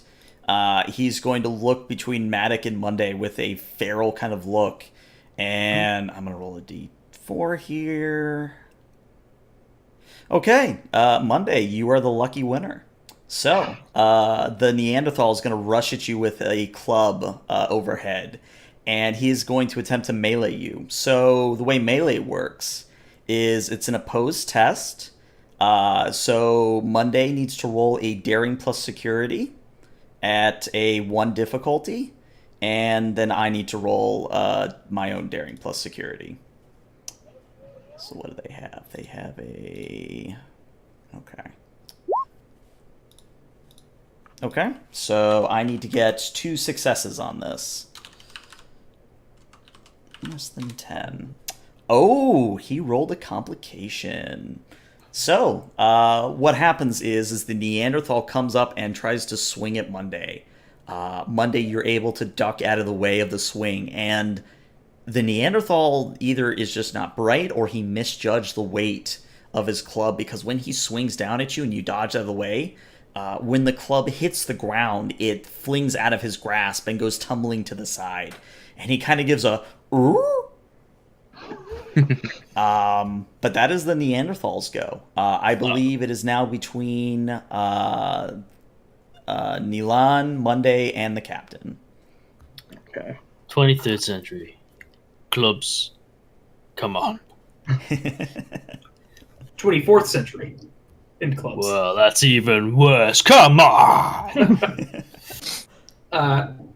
Instant Monday, if you want to go, you've got someone right on you. Yeah, I think I will. I'll go to stun the beastie guy who just tried to attack us. Okay. And again, feel free to correct me on this, but I think if you are within reach of someone, like you could reach out and touch them, a ranged attack's difficulty goes up by 1. Oh. It might. Yeah, I believe that's the case. I think you can also. I think you can use your minor and then attack him. Is that wrong? Let me check. Let's see. Minor action. What do we got? Okay. Draw item, movement. I don't know if you can move out of combat though. Yeah, the conflict then, minor actions that I'm seeing wouldn't make the difficulty less. Maybe I'll do a good old Captain Kirk double-handed. Double-handed smash. strike. Okay. So, as I said, melee would be a daring plus security at 1, and it would be opposed by his. I honestly wondered how long it would take for someone to do some Kirk fu. I was waiting for it too. So with a raised eyebrow in the 24th century using a club. Come on. Swings out with the Kirk fu. Okay.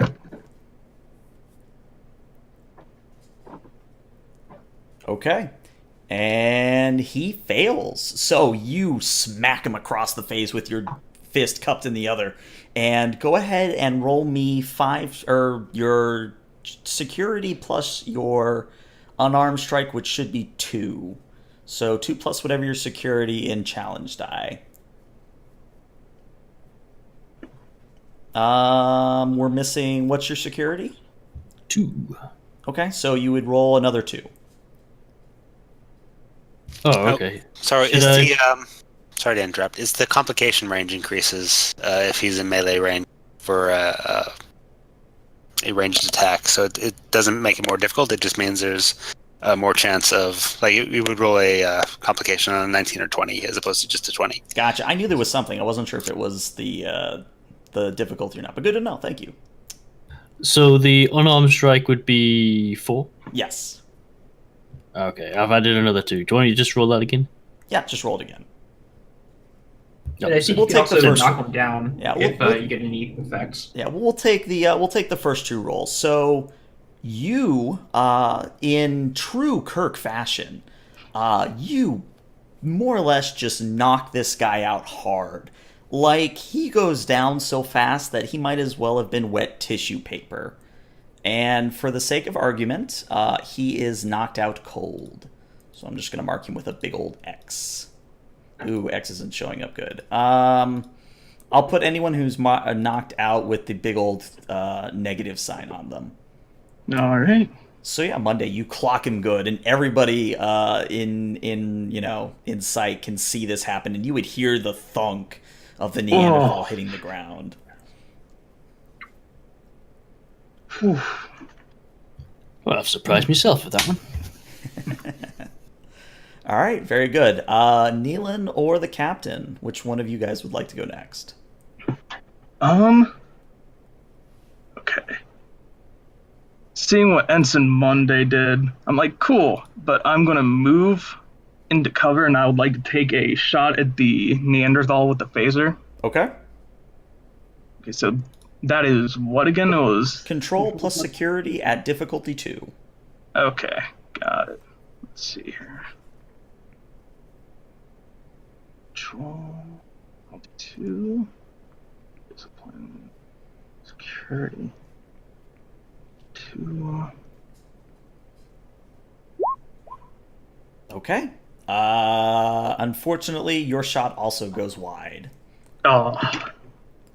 Oh. Oh, yeah, I guess that's all I've got. Alrighty. So, on the Neanderthal's turn again, this one to the southeast, or southwest, I should say, is going to go ahead and rush up towards the captain. Oh, jeez. And it will attempt to melee the captain. So it's daring strength. Daring security, yeah. Strength, security, same thing. Right. Task difficulty 1, correct? Yes, correct. Okay. And yeah, I don't have a focus for this.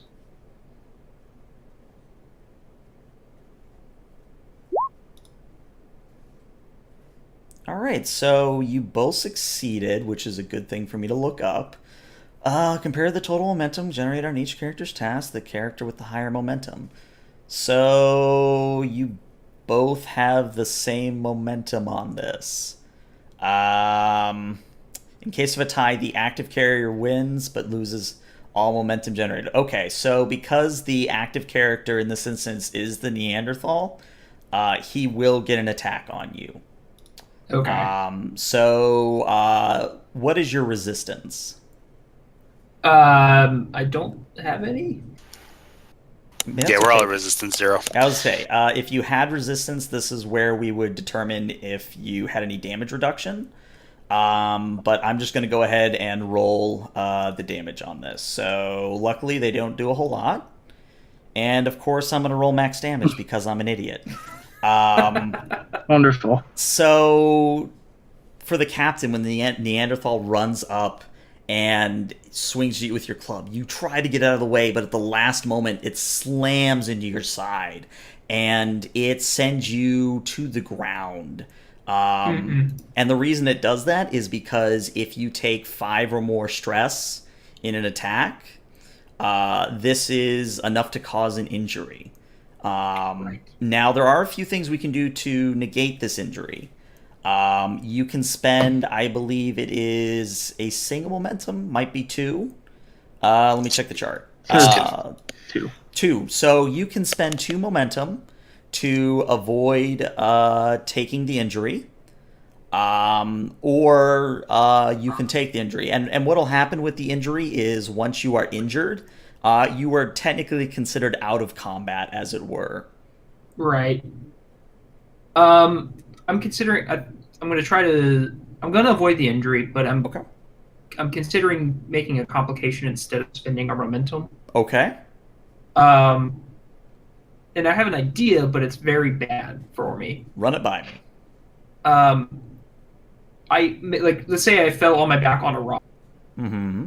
My prosthetic spine could be malfunctioning now, or not working. That would just take me out of combat anyways. I was going to say, I think that's probably too much of a complication because we do want you able to walk around for the rest of this adventure. Right. I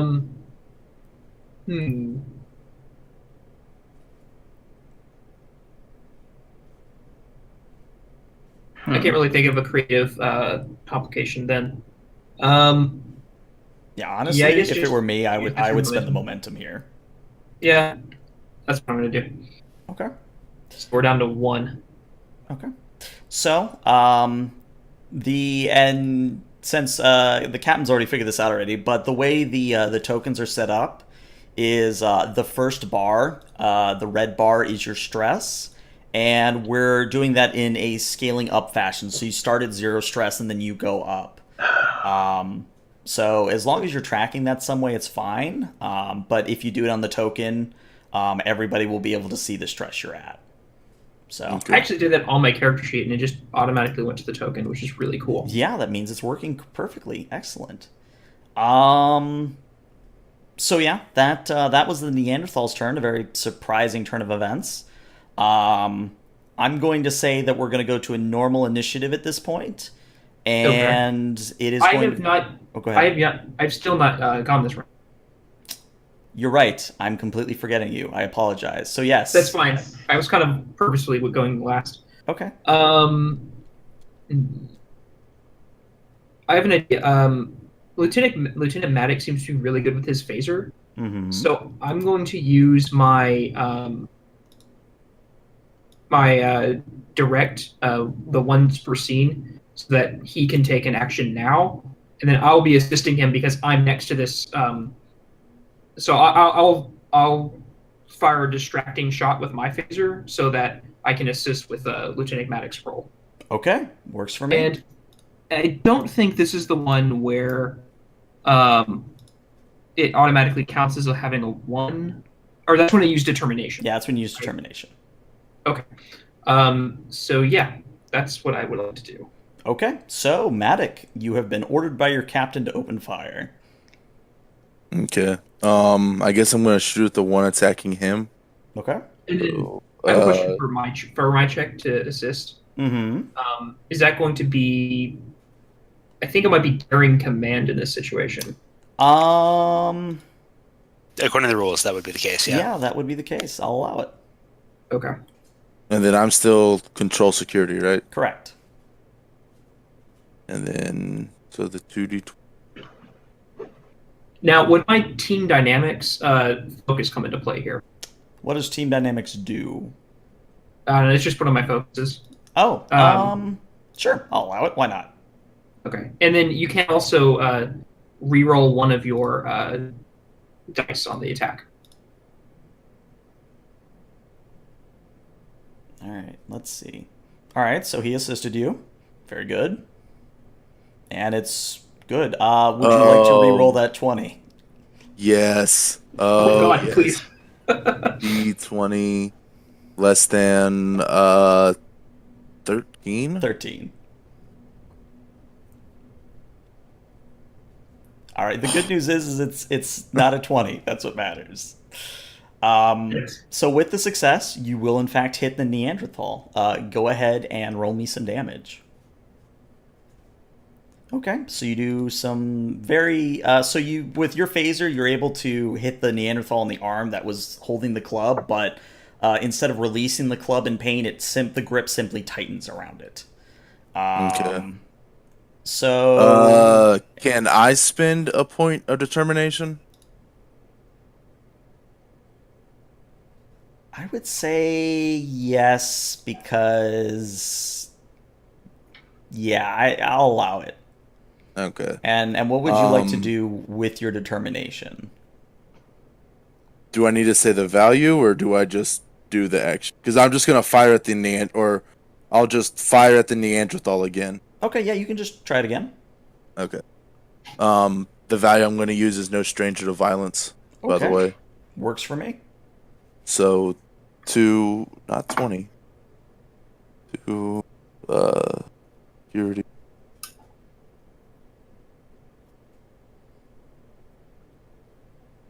Okay. Unfortunately, you only scored one success.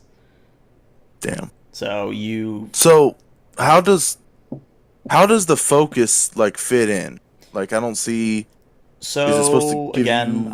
I might be misremembering. So the way the focus works is if you succeed below your discipline number. So for this example, the discipline would be security. If you get below a 3, it counts double. Or 3 or lower. 3 or lower, yeah. Yeah. Okay. So unfortunately, though, you rolled a 7, so it's just the one success. Okay. All right. So, we'll say at this point, unless anyone wants to spend any other determination or momentum, we're going to have the other 2 Neanderthals go. So the Neanderthal with the phaser is going to attempt to throw a rock at Ensign Richaud, because this will be an excellent opportunity to deal with resistance. If, of course, I hit in the first place. So that's going to be, let's see, their control plus security. Their control is absolutely horrible. Very good. All right. So he doesn't hit, so we won't quite get to that mechanic yet. So, Richaud, a rock just kind of soars past you ineffectually. Okay. And then the Neanderthal over here is going to do the exact same thing with a rock towards Ensign Monday, because, rocks in the 24th century. And the rock will also miss. Can we just do it that it does hypothetically hit? That way we know what to do in regards to it. That way it isn't something that Sure. we thought we did, but it didn't ever happen kind of thing. No, that's perfectly fine. So, the way it would work is if you're hit, you would roll a number of challenge die equal to your resistance and your cover combined. So if I remember... Sorry. Go ahead. The resistance, you don't need to roll challenge die for that. The resistance is static. The cover grants additional resistance based on challenge die that you roll for it. Okay, so it's half right. Almost Yeah. there. So for this instance, I believe the cover would be 2, I think. Sounds right. Yeah, sounds fair. So you would roll 2 challenge die, and you would then reduce the damage by whatever result that would be. Okay. So for shits and giggles, go ahead and Richaud roll me a challenge die. Or 2 challenge die in this instance. Okay. So Richaud would have reduced it by 1, whatever damage was coming in from the rock. But very good, very good. Is there no way to roll a number of dice, or So how when does that you work? do the macro, it should ask you for a modifier. Okay. That's when you'd want to put in how many die you want to roll. Okay, I did not see a request for a modifier. Yeah, it should pop up a little dialogue window that asks you for a number. All right. Okay. So we are at the top of the initiative order, as much as there is initiative in this system. Who would like to go first? Actually, sorry, if we're going rules written, it for second round it'll switch to they get to go first, and then we follow, and it goes back and forth like that, round to round. That's fine. Again, learning the system, making sure it works. So we'll say the Neanderthal with the phaser is going to. He'll pull out out the phaser. He'll look at it very strangely, and he will begin pressing buttons. Oh, So Jesus. I'm just going to go ahead and roll a 2d20. I'm not going to show you what the check is. Oh boy. Oh boy. So here's what happens. He gets the phaser working, but he suffers a complication. And that complication happens to be he shoots himself in the face. Oh, Jesus. So the Neanderthal literally stuns himself so hard that he falls over backwards, unconscious.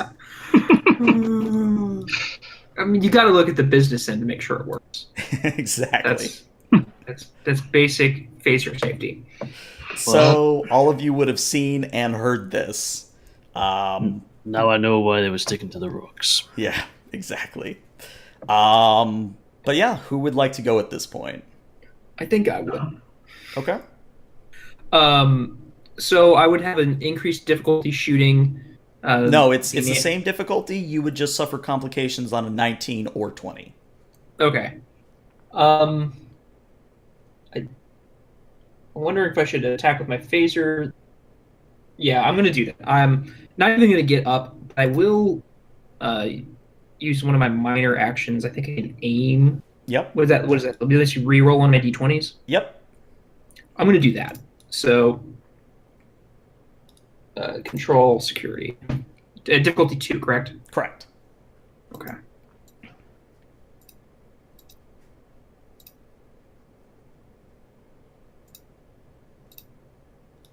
And no focuses. Very nice. 2 success. That's enough. Go ahead and roll me some damage. All right. So this is challenge dice.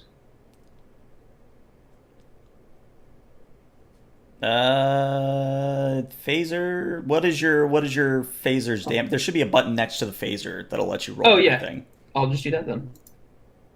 Oh wow.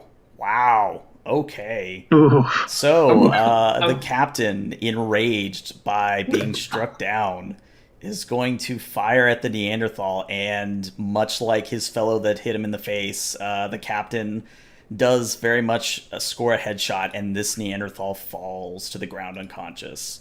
At this point, the remaining Neanderthal is going to kind of go, ooh, ooh, ooh, ooh, and he's going to drop his rock and club and run away. So, we're now out of combat. And this is actually a good moment. Why don't we take a 5-minute bathroom break, and we'll come back at 5:55. All right. All right. All right. All right, BRB.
All right, I'm back.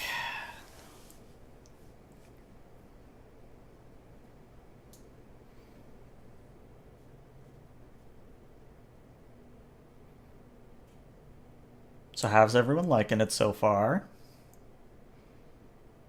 It's not as complicated as I thought it would be.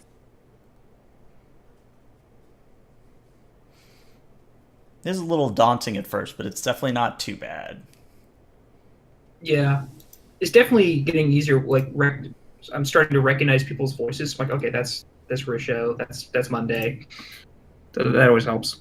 Oh yeah. I cheat because I have a second monitor, so I throw Discord up on that, so I can always glance over.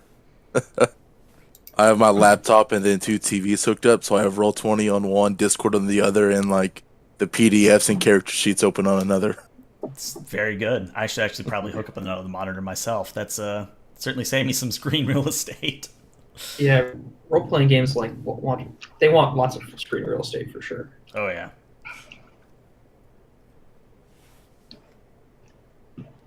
I mean, if we're all back, we can start again up early. I just, wanted to give everybody a time to get a drink or whatnot. Mm-hmm. Who all is not here? Probably. Well, I hear Spencer, so Spencer's here. Yep. Captain's Captain here, Maddox keeps- here. Now, does my stress gets healed between scenes? Is that correct? I want to say it does. Risho would be the one to correct me on that. It's only injuries that persist through scenes. Okay, but we If- would lose our last momentum as well. Yeah. It's Okay. -1 momentum every time there's a scene change. Right. If all else fails, like if it's like, oh no, the stress stays, I could use the I do have emergency medicine. Let me see if I can find it real fast. See, how many times is it mentioned stress in the PDF? Oh, 1,000. All right, let's see. Uh-huh.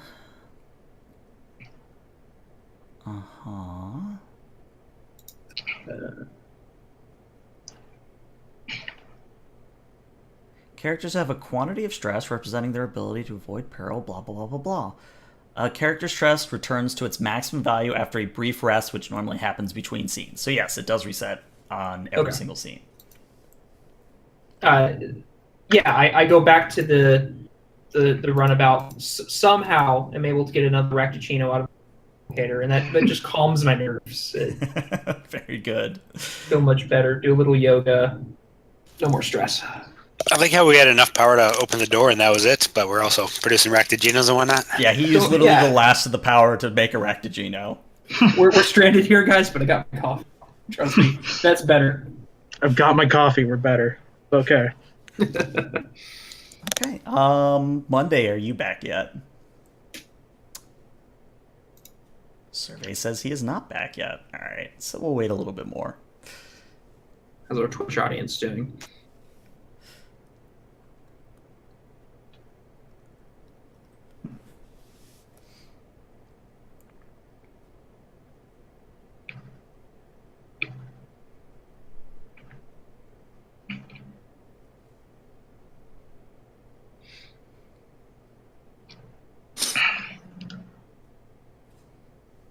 So out of curiosity, does anybody have a hard stop I should be aware of? More than likely, I'll probably be the hard stop. I know tonight it will be, but I work. For right now, it has been every Sunday, but it might switch to every other Sunday. Mm-hmm. But I'm a bouncer at a bar. Yeah, I mean, it's. I don't have to worry about getting ready and leaving for like 2 hours. Okay. So it'd be a 4-hour session kind of thing. Okay. But yeah, that's just a. No, I planned on about a 4-hour session anyway. I just wanted to know in case, we really feel into it if people wanted to go for later. But I think we'll probably stick to 4 for the time being. I mean, if all else fails, just say I'm in a Jeffrey's tube somewhere. Found the one Jeffrey's tube on the planet. Yeah, you actually don't have quarters on the ship. You just have a bedroll and tubes.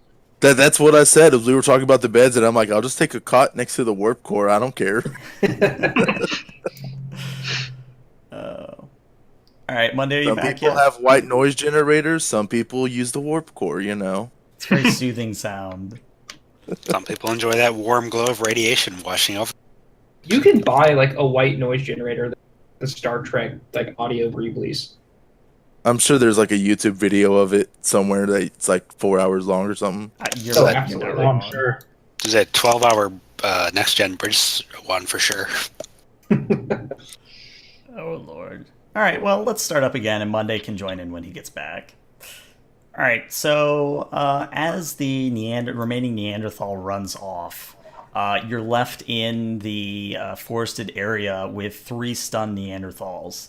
And now that you have a moment to actually scan them, would anyone like to take the opportunity to, of course, well, scan them? Yeah, Rochelle. Yeah. Sure. Okay. Let's have Rochelle in this instance do the main role, and then whoever would like to assist may, of course, add on to that. I think I might be the best to assist. Okay. You can have more than one person assisting. Yeah, I was gonna say for this Oh, you can perfect. have multiple assists. Okay. Okay, Reason so- science Okay. or reason medicine? I would say reason medicine at this point. Oh, okay. Reason medicine? Yep. Difficulty 0? Difficulty 2. We'll call it a difficulty 2. So who's all assisting, or can we all assist? I mean, if you all want to assist, that's fine, but just remember that you do run a risk of complications.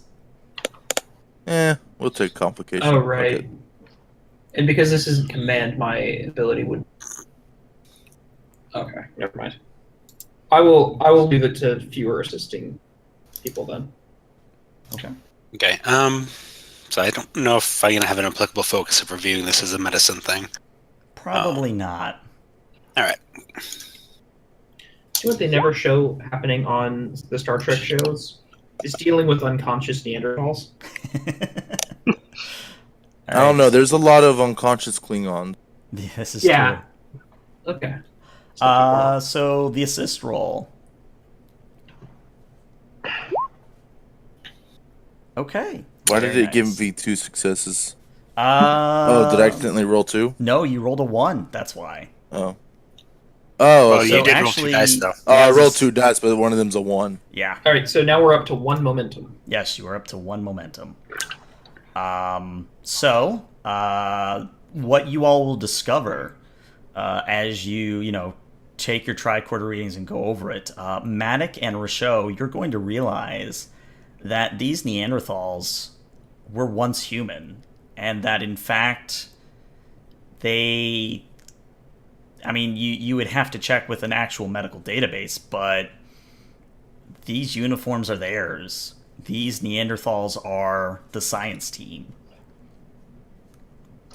Are they still in that state of flux that we noticed from the shipboard sensors, or? You notice that there is a small amount of discrepancy and change in their biosigns, and I would say it's not as prevalent as it was in orbit. Like, now that you're able to cut through the ion storm and scan them at point blank, it's not as fluctuating. Okay. Do we want to spend our momentum to see if we can figure out the cause? Do we have any momentum? We have 1. We have 1. We have 1? Okay. I'm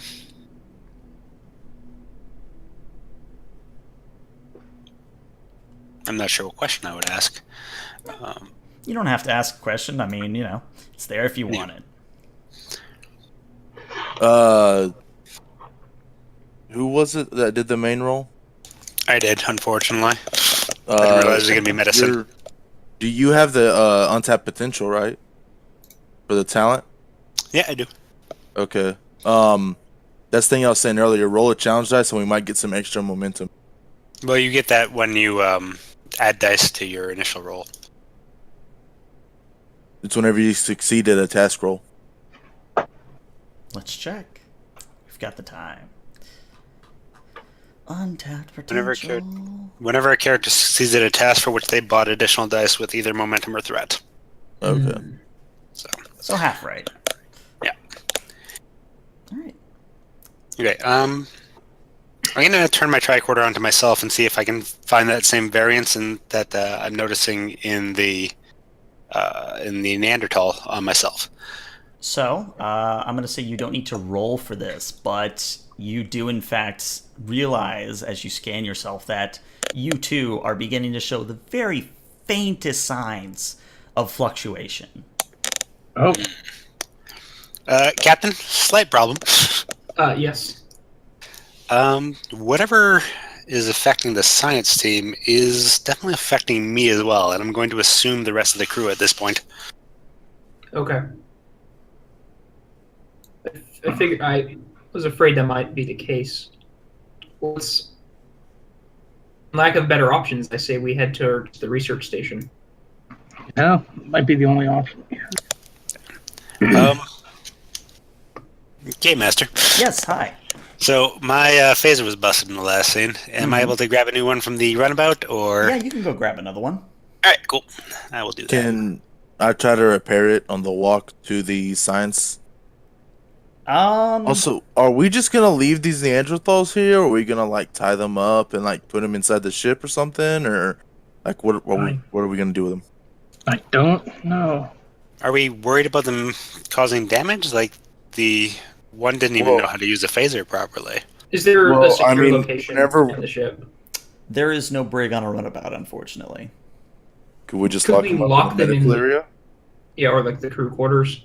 You could, but I would say that... How do I want to put this? There is a chance, I'll bet a very small chance, that they could potentially break out. What if we leave them here and we tag them somehow so that we can collect them later if need be if they wake up? Oh. How would we do that? Do we have any extra communicators or... Oh, wait. Do their uniforms have communicators on them? Now that you look, one of them does in fact still have their communicator intact. Let's see if we can track that. I was actually thinking about maybe adjusting the phasers so to tag them with some radiation that we could track. Excellent idea. Captain, there might be a way I can get that communicator working again, see if there's anyone that's on that frequency to talk to. Please. Okay. So, Matic, I'd like you to roll me call it a daring engineering. Daring. Difficulty. Difficulty 2. Okay.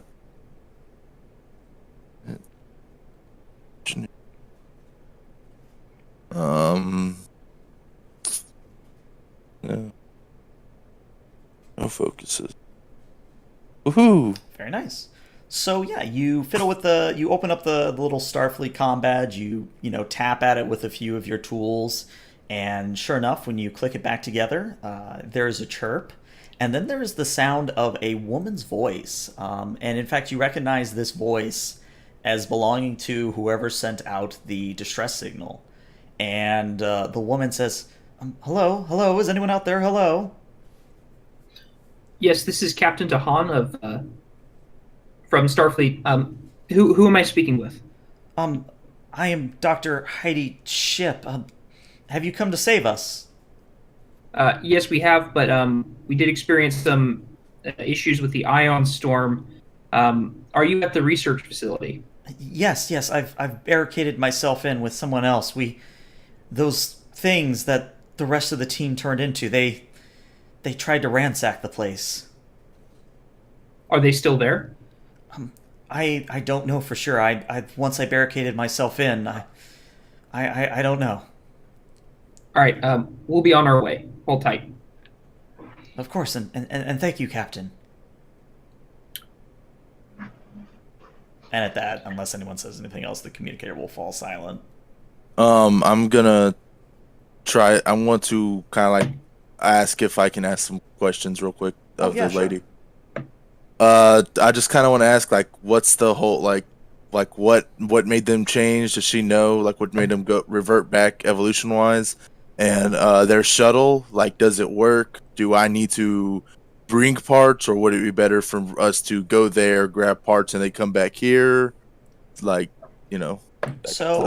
So, her answer to both is going to be a very shaky. I'm not sure. It's you must excuse me. It's very hard to think at times. But that's her answer to both, unfortunately.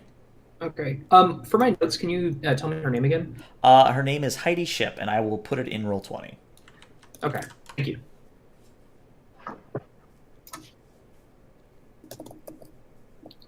Miss Ship, how long has this phenomenon been? Um, about a week, but if you come here, and then you hear this very loud thud on the other side of the communicator, and you hear Ship scream, and she says, "Oh no, they're here again! Please hurry! I don't know how long the door can stand." No. Crew, let's move. We're on our way. Yeah. Taking off. All right. So, it is a pretty... Well, first I should ask, what are you doing with the Neanderthals that you stunned, and are you locking the runabout up in any way?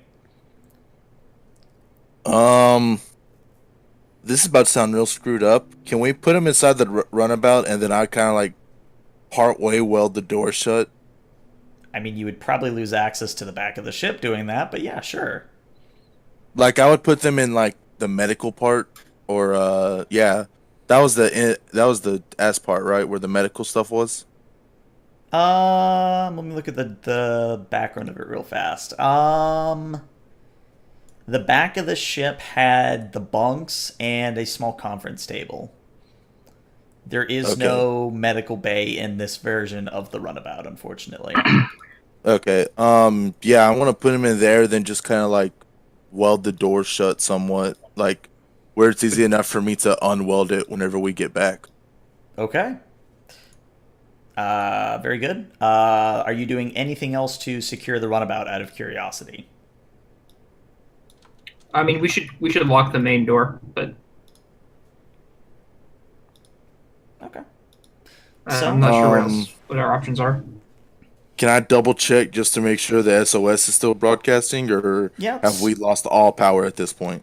I would say that the SOS beacon probably has its own dedicated power supply, so it's not affected by the loss of power. I'm assuming I would also know whether or not the SOS beacon could provide enough power to get the shuttle to at least the research station. Yeah, it's definitely not enough power. It maybe would be able to make another Rectagino, but other than that, no. All right. Alright. Start heading over on foot. Yeah. Unless anyone else wants to do something here.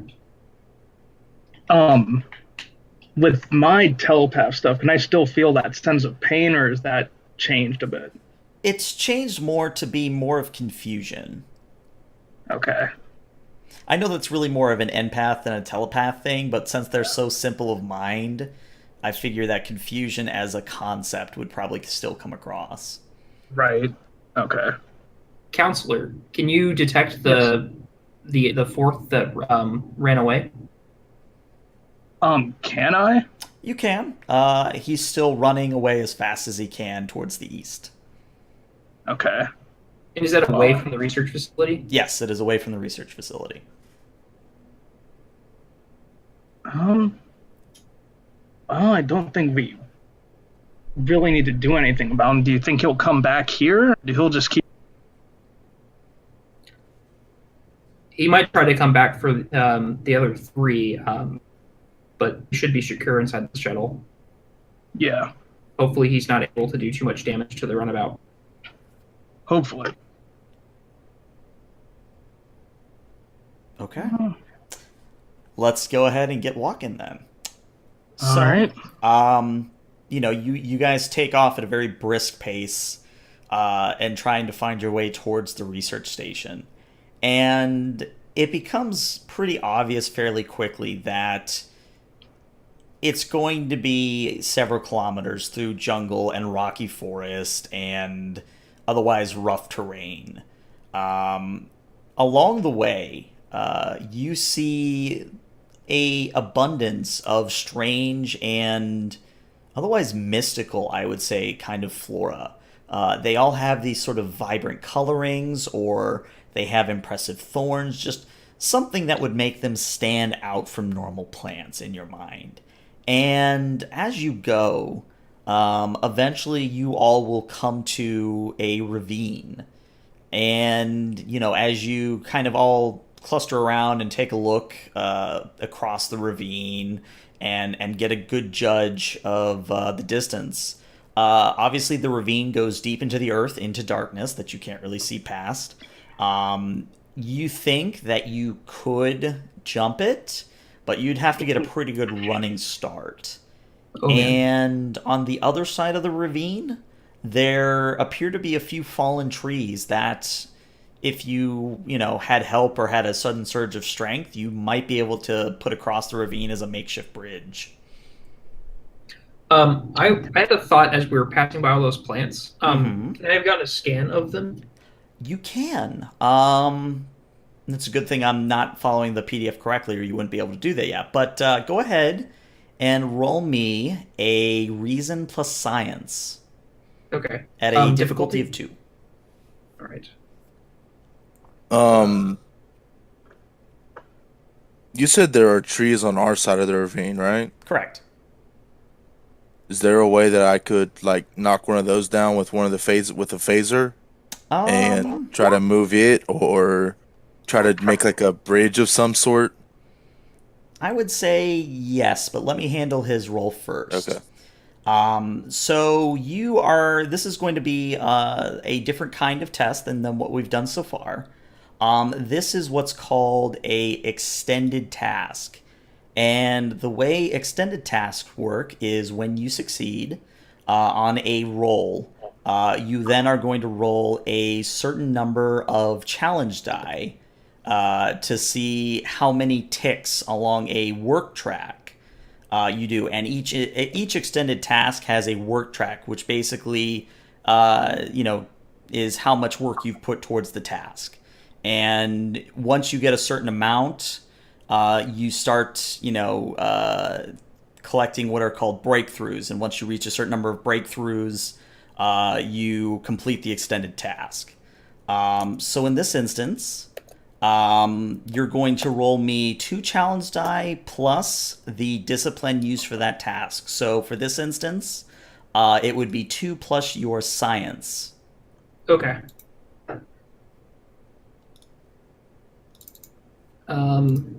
Okay, it's not. How do I get the prompt for the challenge dice? Well, let me click the macro to make sure nothing clicked up. So when you click the macro button, it should pop up a window that says input value. Like when I click the roll action.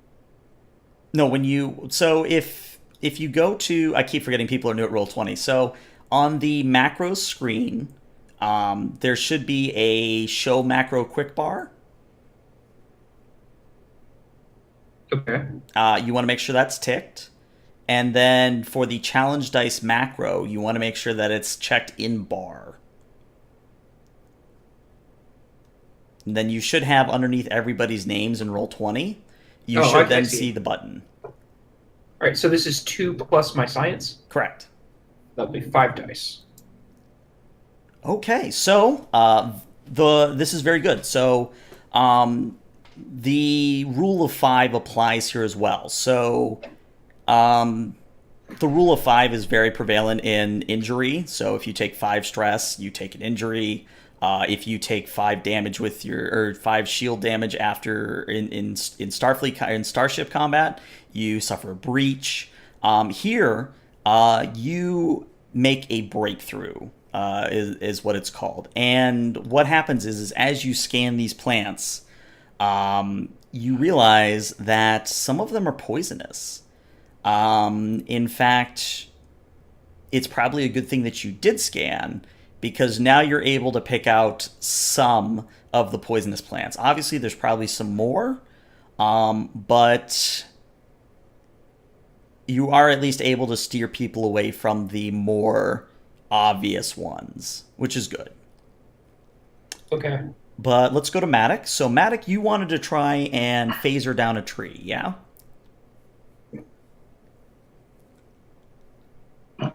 Oh, did we lose Yeah. Matic? Oh, there he No, is. no.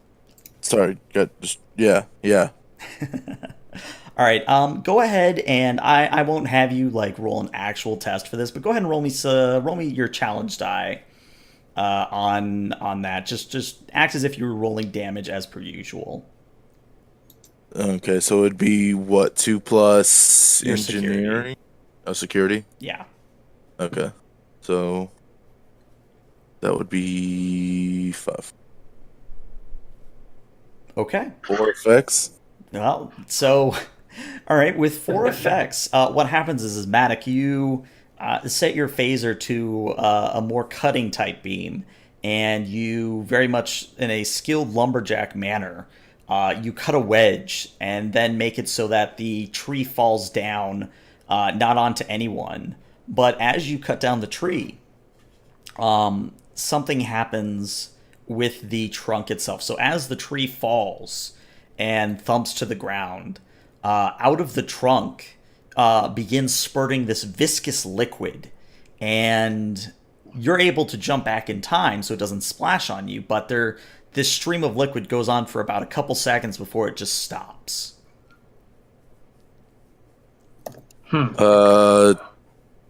Hey, Captain, you want to get a scan of this liquid too? I'm already on it. So, Alright. the PDF recommends that I should increase the difficulty because it's the same character doing the task. So, for sake of argument and to make sure everybody's still engaged, why don't we have someone else do the role here? Absolutely. I'll try it. Okay. And you have a couple possibilities for this. Okay. You could do reason science. You could do presence plus medicine. Or you might be able to swing control plus security. What was the one you said? Reason and science. Reason and science. Okay, let's go reason and science for this one. Okay. And difficulty of what? Difficulty of 2. Okay.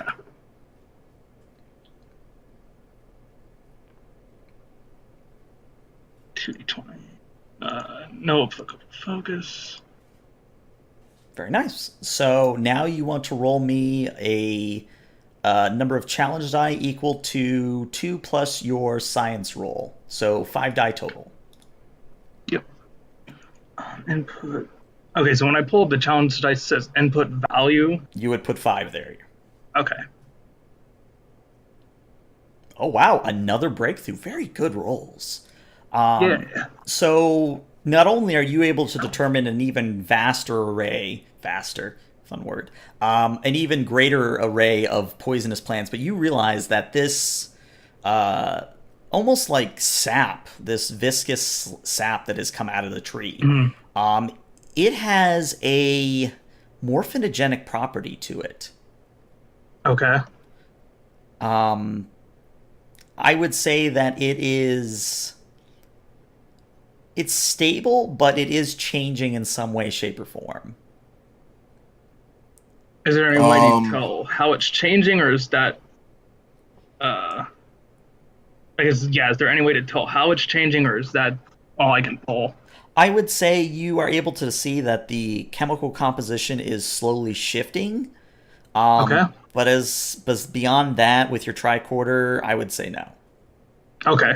Got it. What if we spent a momentum and asked if the same changes that are happening in this liquid, like chemical-wise, are the same thing that's happening to cause, like, the science team to turn into Neanderthals, or the same thing that's affecting, like, the crew? It's a very good question. Yeah. If that's something, if we have the momentum for it, I don't know if we do.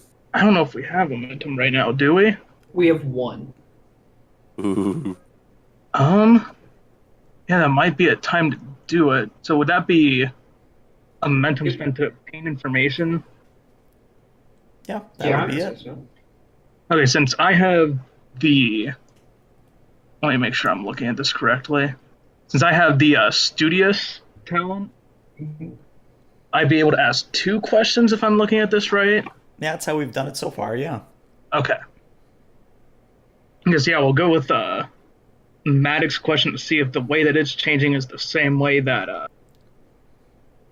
it's affecting the science team and us. Okay. And the second question. Well, let me answer the first, and then maybe the second one. So, it's a good thing that you've scanned this thing, because it'll come up into play later, maybe. Right. This is, in fact, the same phenomenon that is occurring in the Neanderthals, the science team, and in you. Okay. I guess the second question would be, is there any way to, I guess, reverse the effects and keep it that way? I would say that, and I'm trying to figure out how to phrase this without giving it away. You think that if you had the facilities of the science station at your command, and you devoted some time to it, that a cure might be possible. Okay. Got it. Well, it appears from looking at this that the way that this liquid's changing is the same way that really all of us are being affected, and it may take a while, but if we get to that facility, a cure can be manufactured for. Is there a way to see that if it's because it's what we have 2 humans and 3 trills and a betazoid, right? I think it's 3 human, 1 trill, and 1 betazoid. Okay. Is there a way to see that if it's affecting each species differently? As far as your tricorders are concerned, no, there doesn't appear to be any discrepancy. You mean we're going to turn into the rock chuckers over there? So when century. So when Lieutenant Maddox chopped down the tree with his phaser, I'm just assuming with all of those successes that it just fell right over the ravine. Yeah, I was gonna say, I'm not gonna have you roll for that many success and not that much damage. It worked. Again, the benefit of me not strictly following the PDF. So yeah, the tree fell across the ravine, no problem, and you guys are able to clamber across the ravine with 0 issue. Awesome. Cool. So, I need one final person as you're going along to go ahead and scan for the plants. And again, that could be reason plus science, presence plus medicine, control plus security. But ideally, it would be someone other than our counselor or our captain. All right, if it's a reason plus science, I'll give it a shot. I'm Okay. pretty good at that. Sorry, 1 moment.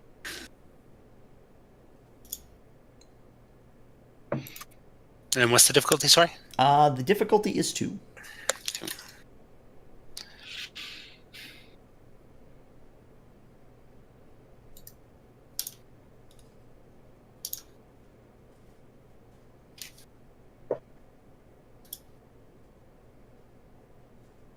Very nice. Here we are. So now you need to roll me a number of challenge die equal to 2 plus 4, which is your science. So a total of 6. Oh man, you guys dominated this skill challenge. So this time you're able to pick out a few very sneaky plants, for lack of a better word, that if you get close to them would emit a poisonous pollen. So of course you're able to keep people from, getting pollen to death. But you also have gained more insight into I guess you would call it what is it? What's the word I'm looking for? You are able to catalog the kinds of species at this point. I mean, you've pretty much gathered enough information to almost not write a book, but give almost like a survival field manual style lecture on these types of plants. But yeah, that affects later things, which is good in your favor.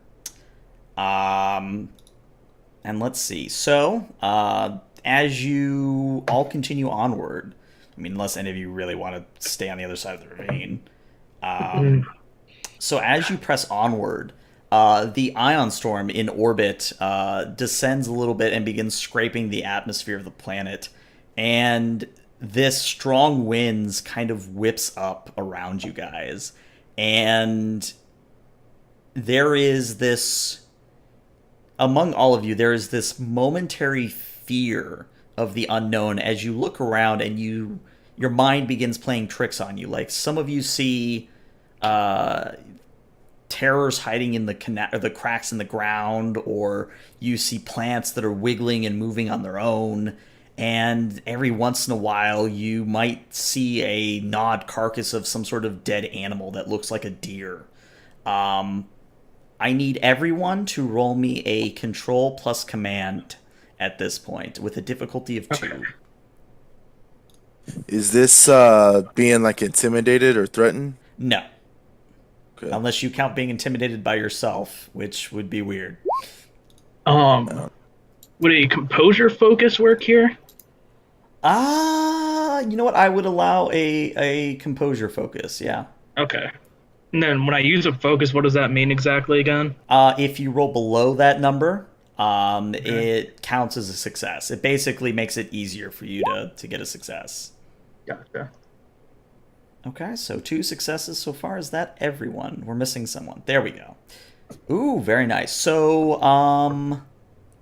I believe that is Monday and Rochelle. Yes, Monday and Rochelle. So, you two, for the rest of the session until it's cured, each of you has the paranoia trait. And what that does is it will increase the complication range of every test you do from now on. So instead of just a 20, it now scores a complication on a 19 or a 20. Good stuff. So to put that in more thematic terms is Monday and Rochelle their minds are really doing a good number. Like they are seeing things that aren't there.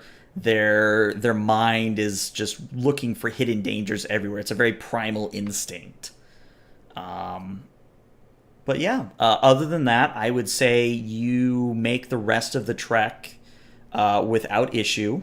And let me go ahead and kick you over to this map. Ooh. So, as you come upon the science station, you see that it is intact, but there's all sorts of heavy damage kind of evident along the exterior of the structure. Most of it looks like dents and puncture marks, but there's also some scorch marks of phaser fire. You go for the door and try to get it open. I need someone to roll me a reason plus engineering or a reason plus security task at a difficulty of 0 to open that door. Before we do that, can I hop on the comm badge again and be like, and ask Heidi if she's still there, or Sure. ask Dr. Ship, like what's the situation? So you try to raise Dr. Ship, and sure enough, she answers. She says, "I can't talk. They're right outside the door."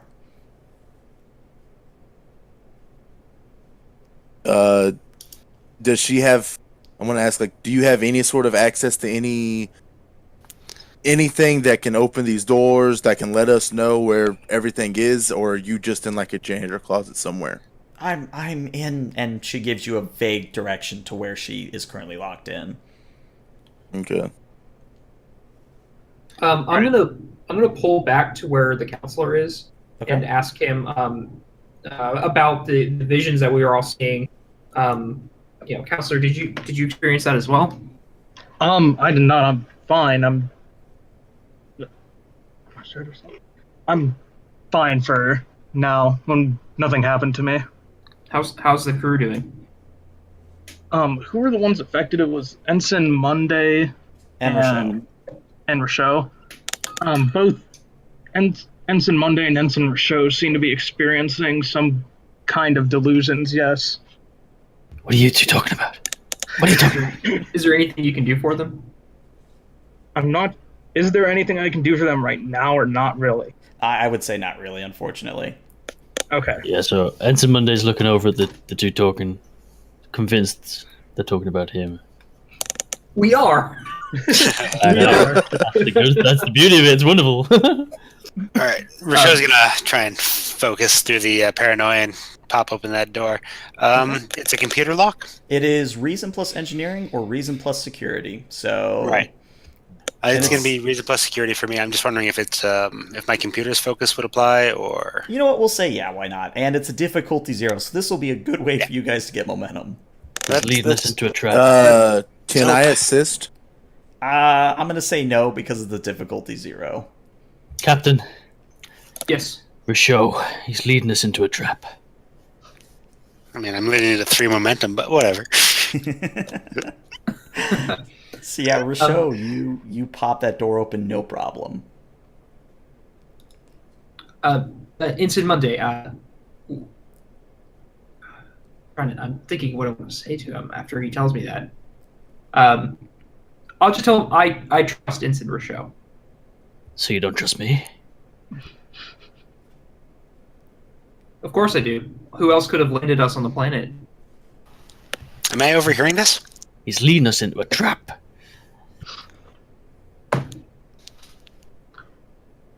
Someone had asked a question. Yeah, I asked if I'm overhearing it. I mean, unless you guys are whispering, I would assume you guys would overhear it. Oh, Yeah, I want the counselor to hear this. It's Rochelle asking if he's overhearing the accusations leveled against him, the slander. Fair enough.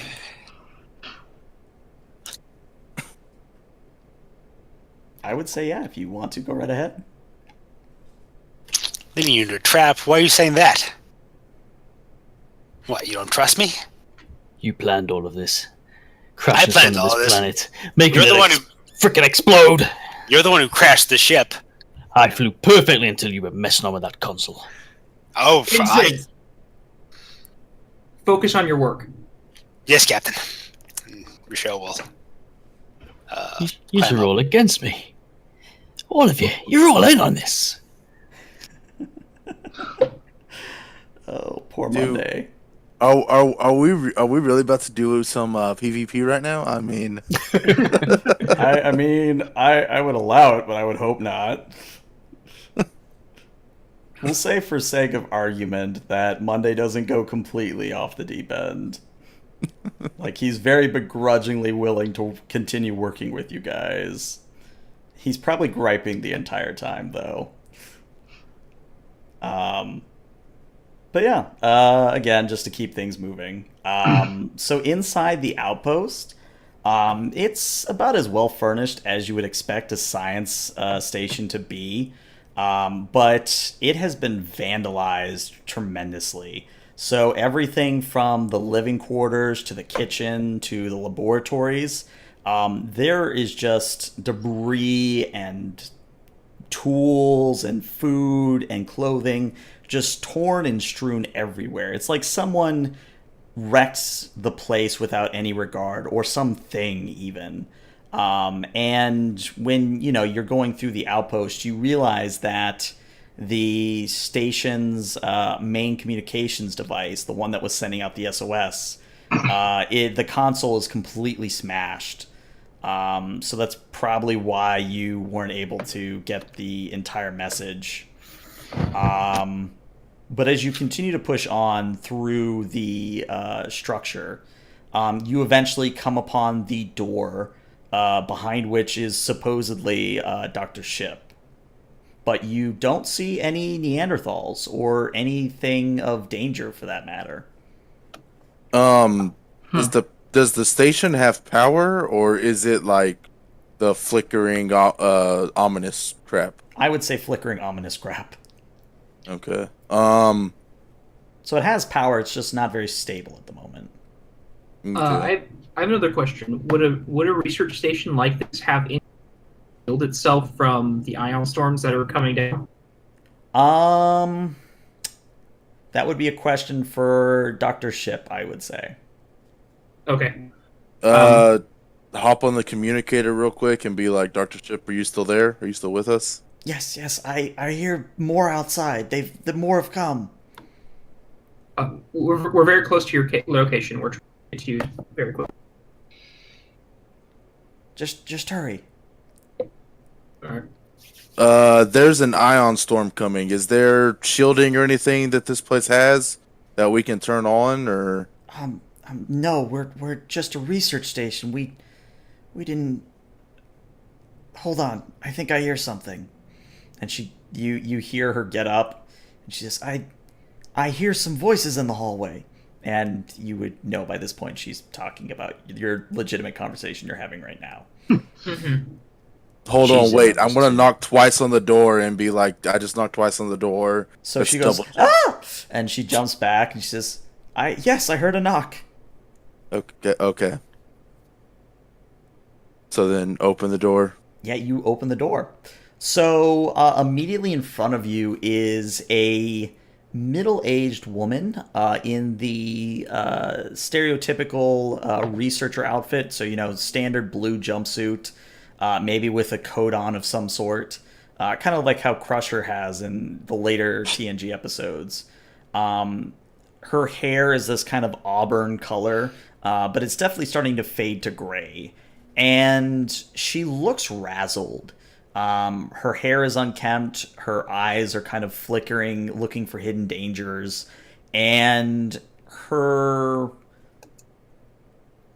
I would say Neelan would know this, or Nalan. I'll get it right eventually. Yeah, You would know that this woman is the source of the thoughts you've been getting. Okay. And behind, so that's what you all see at first. And then when you look behind Dr. Ship, you see that there is a cot in the back of this storage room, and there is a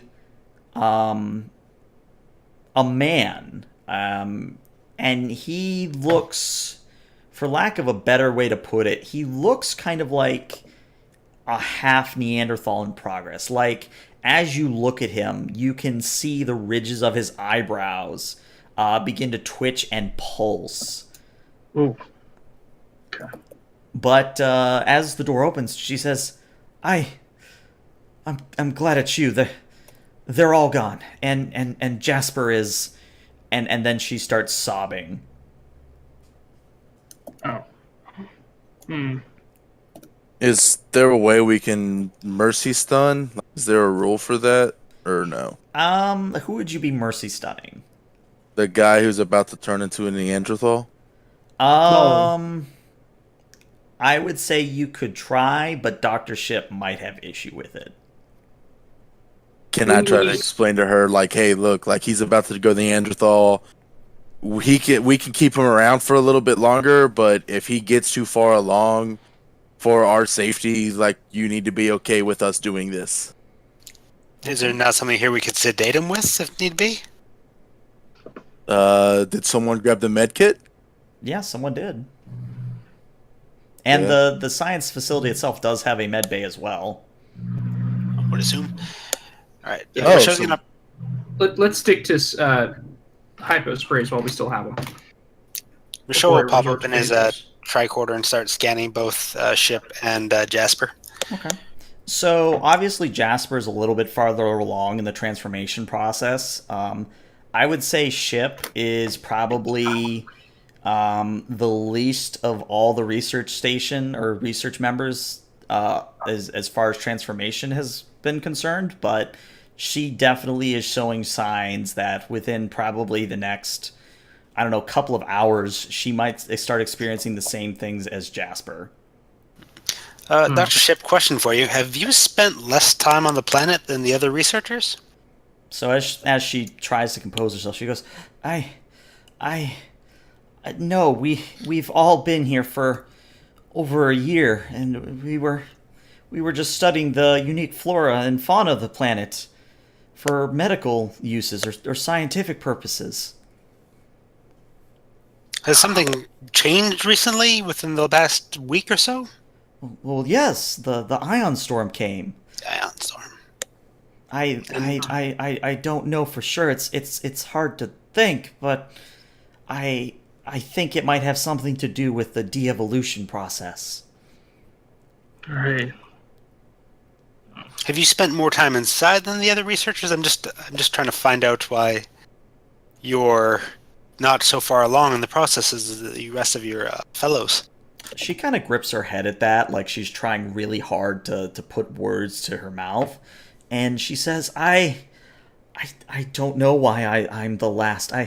Some changed almost immediately, but others like Jasper and me, we've hung on, but it's happening, isn't it? Unfortunately, it's happening to everybody, including us. I'm trying to figure out the timeline. Maybe you should sit down. Would you like some water? And Risha will start looking around for a replicator to get her some water and help calm her down. Okay. So there's no online replicator in the place, unfortunately. But there are in the storage bay several packs of food and other combat rations. And they haven't been ransacked? They have not. It seems like she got in this room with Jasper just in time. Okay, so they're in here. I see. All right. Yeah. So as you try to calm her down, she also adds, she says, I don't know if any of you know what Uromotic syndrome is, but we made a breakthrough.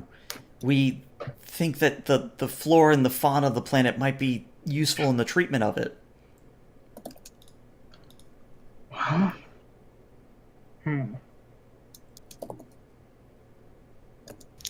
And out of character, I would say any of you who are at all familiar with very basic, or not even very basic, but any kind of medical terminology, you would know that Uromotic syndrome is a degenerative neurological disorder that, if you recall, Jean-Luc Picard had at the very last set of episodes of TNG. Okay. Oh, it's flashback syndrome. Gotcha. Mm-hmm.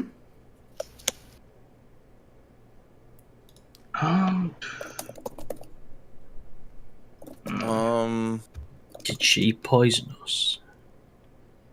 Poison you? No, it's whatever's going on between the planet and the ion storm that's doing it. Captain, can I suggest we get everyone to medbay? That way we can take some more detailed scans and we can try to get some power set back up. Absolutely. The best thing we can do is focus on our work.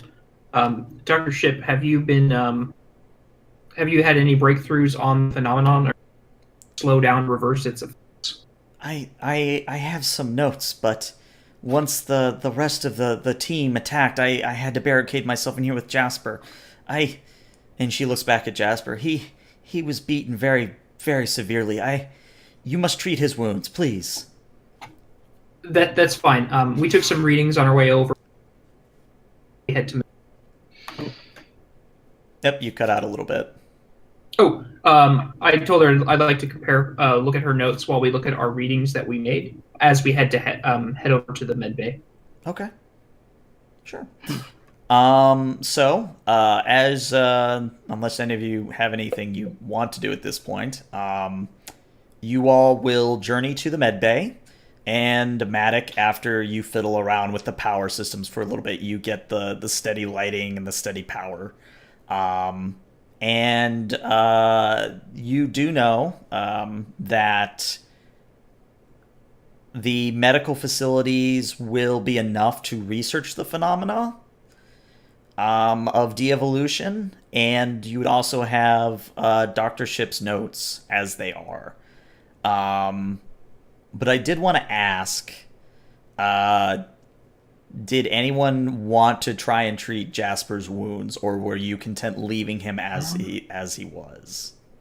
We should probably try and treat him, but my medicine isn't that good.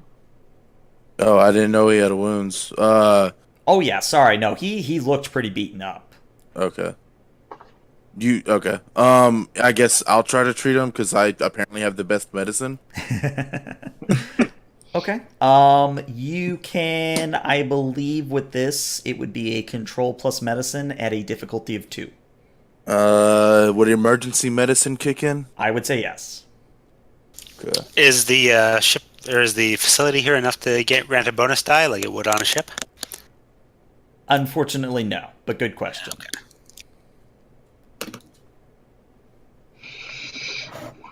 Ooh, complication. Ooh, complication. So unfortunately, you're not able to do much for Jasper's injuries, and as you try to treat him, Ship suddenly gets super, like, she starts having almost a panic attack, and she says, what are you doing to him? What's going on? Stop it at once." And she tries to pull you off of him. Can Rochelle grab a sedative and apply it to her? You certainly can. All right. So you hear the tsh as the hypo spray goes into her, and she goes limp for the time being. All right. So let's. Captain, Yes. what do we do now? We start researching. See. So the attempts to cure Jasper did not go well, correct? No. Okay. Is he going to die? Is he in any kind of stable state? I would say that, he probably has quite a few broken ribs. He'll live, but he probably could do with some actual medical treatment as soon as possible. Okay. I think we need to focus our efforts on the research on this de-evolution effect first. Given the fact that Jasper's going to live. Medbay will probably be the best scanners that I can hook up in this station, sir. All right. Do we have access to her notes? You do. And in her notes, I probably should have prepared a handout for this, but I'll give you the Cliff Notes version. Her notes basically say that she believes the radiogenic properties of the planet are somehow reacting with the ion storm and causing a field of some sort of phenomena, and that the key to a cure would be finding out specifically how living cells are affected by this phenomena. Luckily, you did take some scans of a certain tree earlier. So you already have a hunch in that regard. The other main thing in her notes that sticks out is that she believes and this is more of a personal log than an actual notes, but she believes wholeheartedly that there is a cure here to Irumodic syndrome, and if a certain amount of plants or specimens aren't found and removed from the planet soon, then the cure will be lost, as those plants will transform just the same as all the animals have. Okay. Does she note which plants those are? She does. She notes 3 potential species or 3 species she believes have the greatest potential. Okay. To being the cure or to erasing the cure? To the cure for Irumodic syndrome, not for de-evolution. Okay. And also, just because this also is a good time to bring it up, you also do have to scavenge parts for the shuttle, for the runabout. So I noticed in the art that there is a runabout on this map. There is. If Matic would like to go out and inspect it, you can go ahead and roll me a insight plus engineering. All right. Am I gonna go out there alone, or are we gonna I'll go out with Matic. Okay. All right. So inside engineering. Yep. I'll say difficulty 1.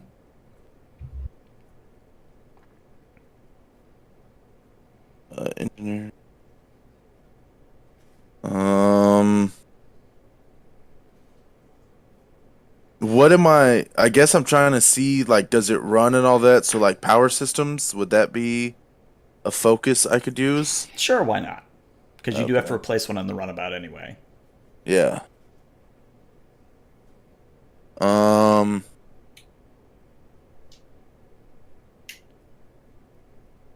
so let's get your ruling on this. So, talent, one of the talents I got from the academy is I know my ship, and it's added D20 to determine source of a technical problem with the ship. Does it need to be the ship I serve on, or is it like this is a runabout, I just came off a runabout, I would know kind of thing, you know? Oh, that's a good question. You know what? I'll allow it in this instance. Awesome. So, one.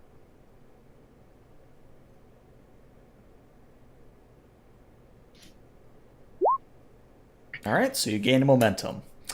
And in checking over the shuttle, you realize that someone, a researcher, probably tried to escape using the shuttle, but they didn't follow proper pre-flight, and unfortunately, the navigation computer is completely shot in this shuttle. But the power systems are salvageable, as is the sensor array. You could salvage those two things very easily. Would it be easier to fix the navigation panel here or the power systems and such on the other runabout? I would say that this shuttle is not going to be able to get you to Narendra Station. Not unless, it's some passing vessel came by. Like, this shuttle is very much a shuttle. It's not a runabout, so it can only go so fast and only fit so many people. Plus, you have to remember that there is a trek back to the runabout, and that it will obviously take some time. That it would probably be better for you to salvage what you can and take the stuff back to the runabout rather than go to the runabout and grab stuff and then bring it back here. Okay. Would it be possible to at least get the shuttle off the ground to the other shuttle? That way we're not trying to trek everything over there. I would say that would be a... It's a good thing. That would be a control plus engineering. No, it would be a daring plus engineering. And I would set the difficulty at 3. I have a question for the DM. Sure. Or Game Master. Tractor beams at warp. Is that a thing? Mm-hmm. I've had an idea now.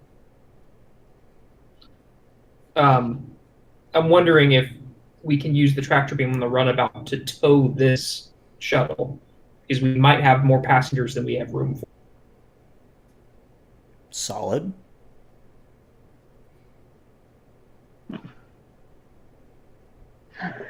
I want to get to use one of my focuses because it's power systems, computers, electroplasma power systems. I would say at least one of your focuses would apply, yes. Okay. So But it is a difficulty 3, so would you like to spend some momentum or give me threats to increase your threshold? how much momentum do we have? I think we have 0. Well, you just got 1. We did? Yeah. Okay.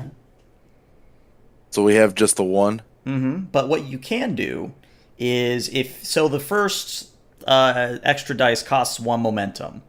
What you could do is you could give me 2 threat. At least I think it's 2 threat. And you would get a second die. I think it's equal. So the third die is 1. The second die is 2. I think it's 1, Yeah, 2, so- 3. Yeah. Either way, it'd be Oh, 2 well, threat. yeah. If you're using the momentum first and then threat, yes, Yeah. that would get you up to 4 dice.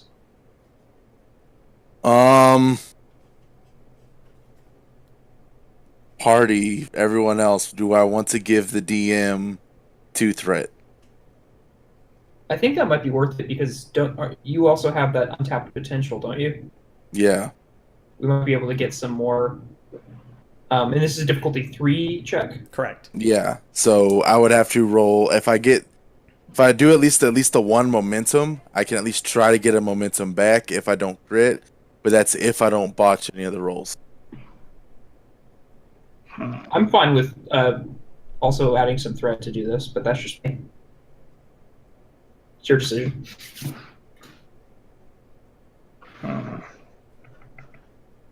How does everyone else feel? I'm fine with it. Go for it. All right. All No right. more momentum. So then DM, you also get 2 threats, so that's 4 d20s. Yep, 4 d20s. We'll focus, yes.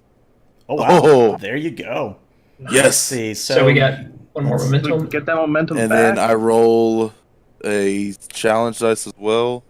So we get 1, and then because there's plus effect, you get another threat. Okay. Okay. So now we're at 1 momentum, and then through this whole thing, the GM's gotten 3 more threat. Yeah. Well, hold on. You had 4 successes, but one of those was a 1, so you get 2 momentum, I think. All right. So now we're at 3 then. Well, he got 2 successes. The focus applied, right? Yeah, so actually Yeah. you get another. Oh, okay. We're at So 4 there's- momentum. So technically, I got 6 successes. So it'd be 2, so 3 plus my challenge. So it'd be 3 total momentum, and then the GM also receives 3 threat. Yep, that's Total. what I got. Okay. Jeez. And So so it's- what happens is you What? are... Oh, go ahead, sorry. It's 4 momentum, right? Because we also got 1 from your untapped potential. No, it's so it's 6. Take 3. Oh no, so yeah, that would be 4. Would it? Yeah. Oh, sorry. What was the difficulty of the check? 3. It was a 3. Okay, so we got 6 successes, so that'd be 3 momentum plus 1 from the challenge die. So we got 4 there. Well, there you go. 4 momentum. But to describe what happens, so Matic, you do your best to coax the shuttle to life, and sure enough, you do.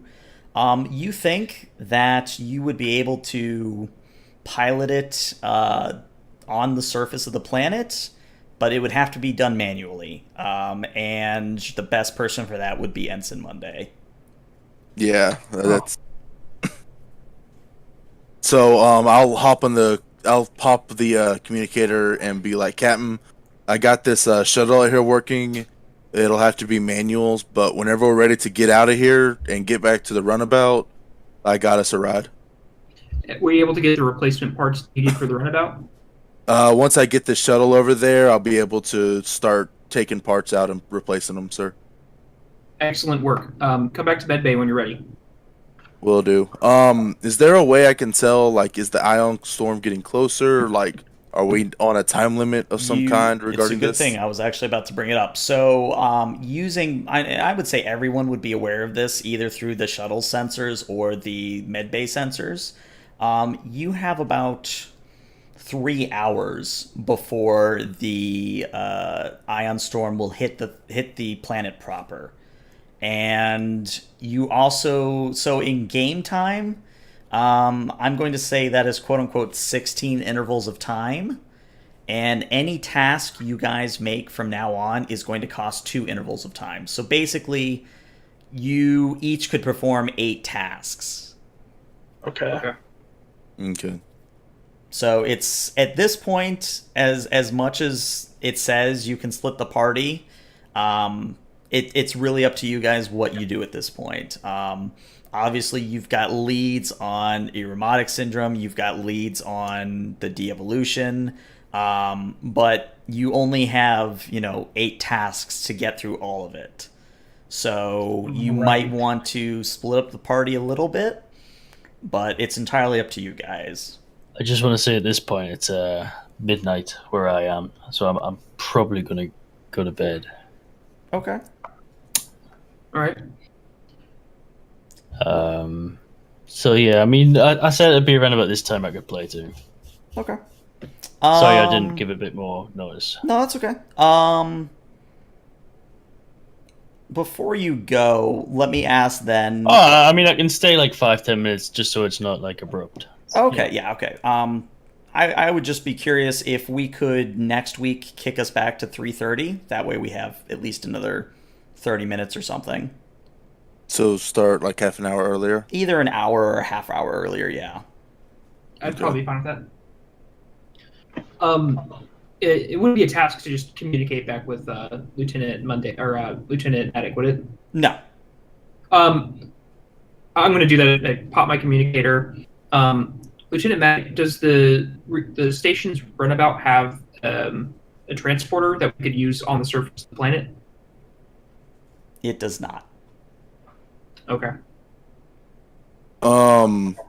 Does it have sensors or like scanners or something, so that way I can try to see like, hey, there's 10 people inside the building or something? Yeah. You notice that besides Dr. Ship, Jasper, and the rest of your team, there are no Neanderthals within a 1 kilometer radius. Okay, yeah, I definitely send that up. Be like, we're clear of Neanderthals for at least a click out. 3 hours till the storm hits. I mean, there's a lot we can probably get done if we really, hunker down and get to it. All right. I'm sure we could use your help in Medbay. Yeah, so yeah, make my way to Medbay, and I guess that's end of session.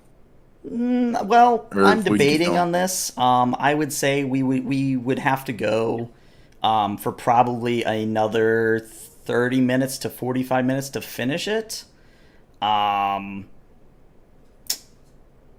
You know what? Yeah, let's call it an end of session. That way we can finish up the whole process of you guys doing whatever you guys are doing, and you can brainstorm how you're going to split up the tasking, and then again, why everyone's here. Well, let me kill the stream first. So stream, if you're watching, thanks for watching. Bye, stream.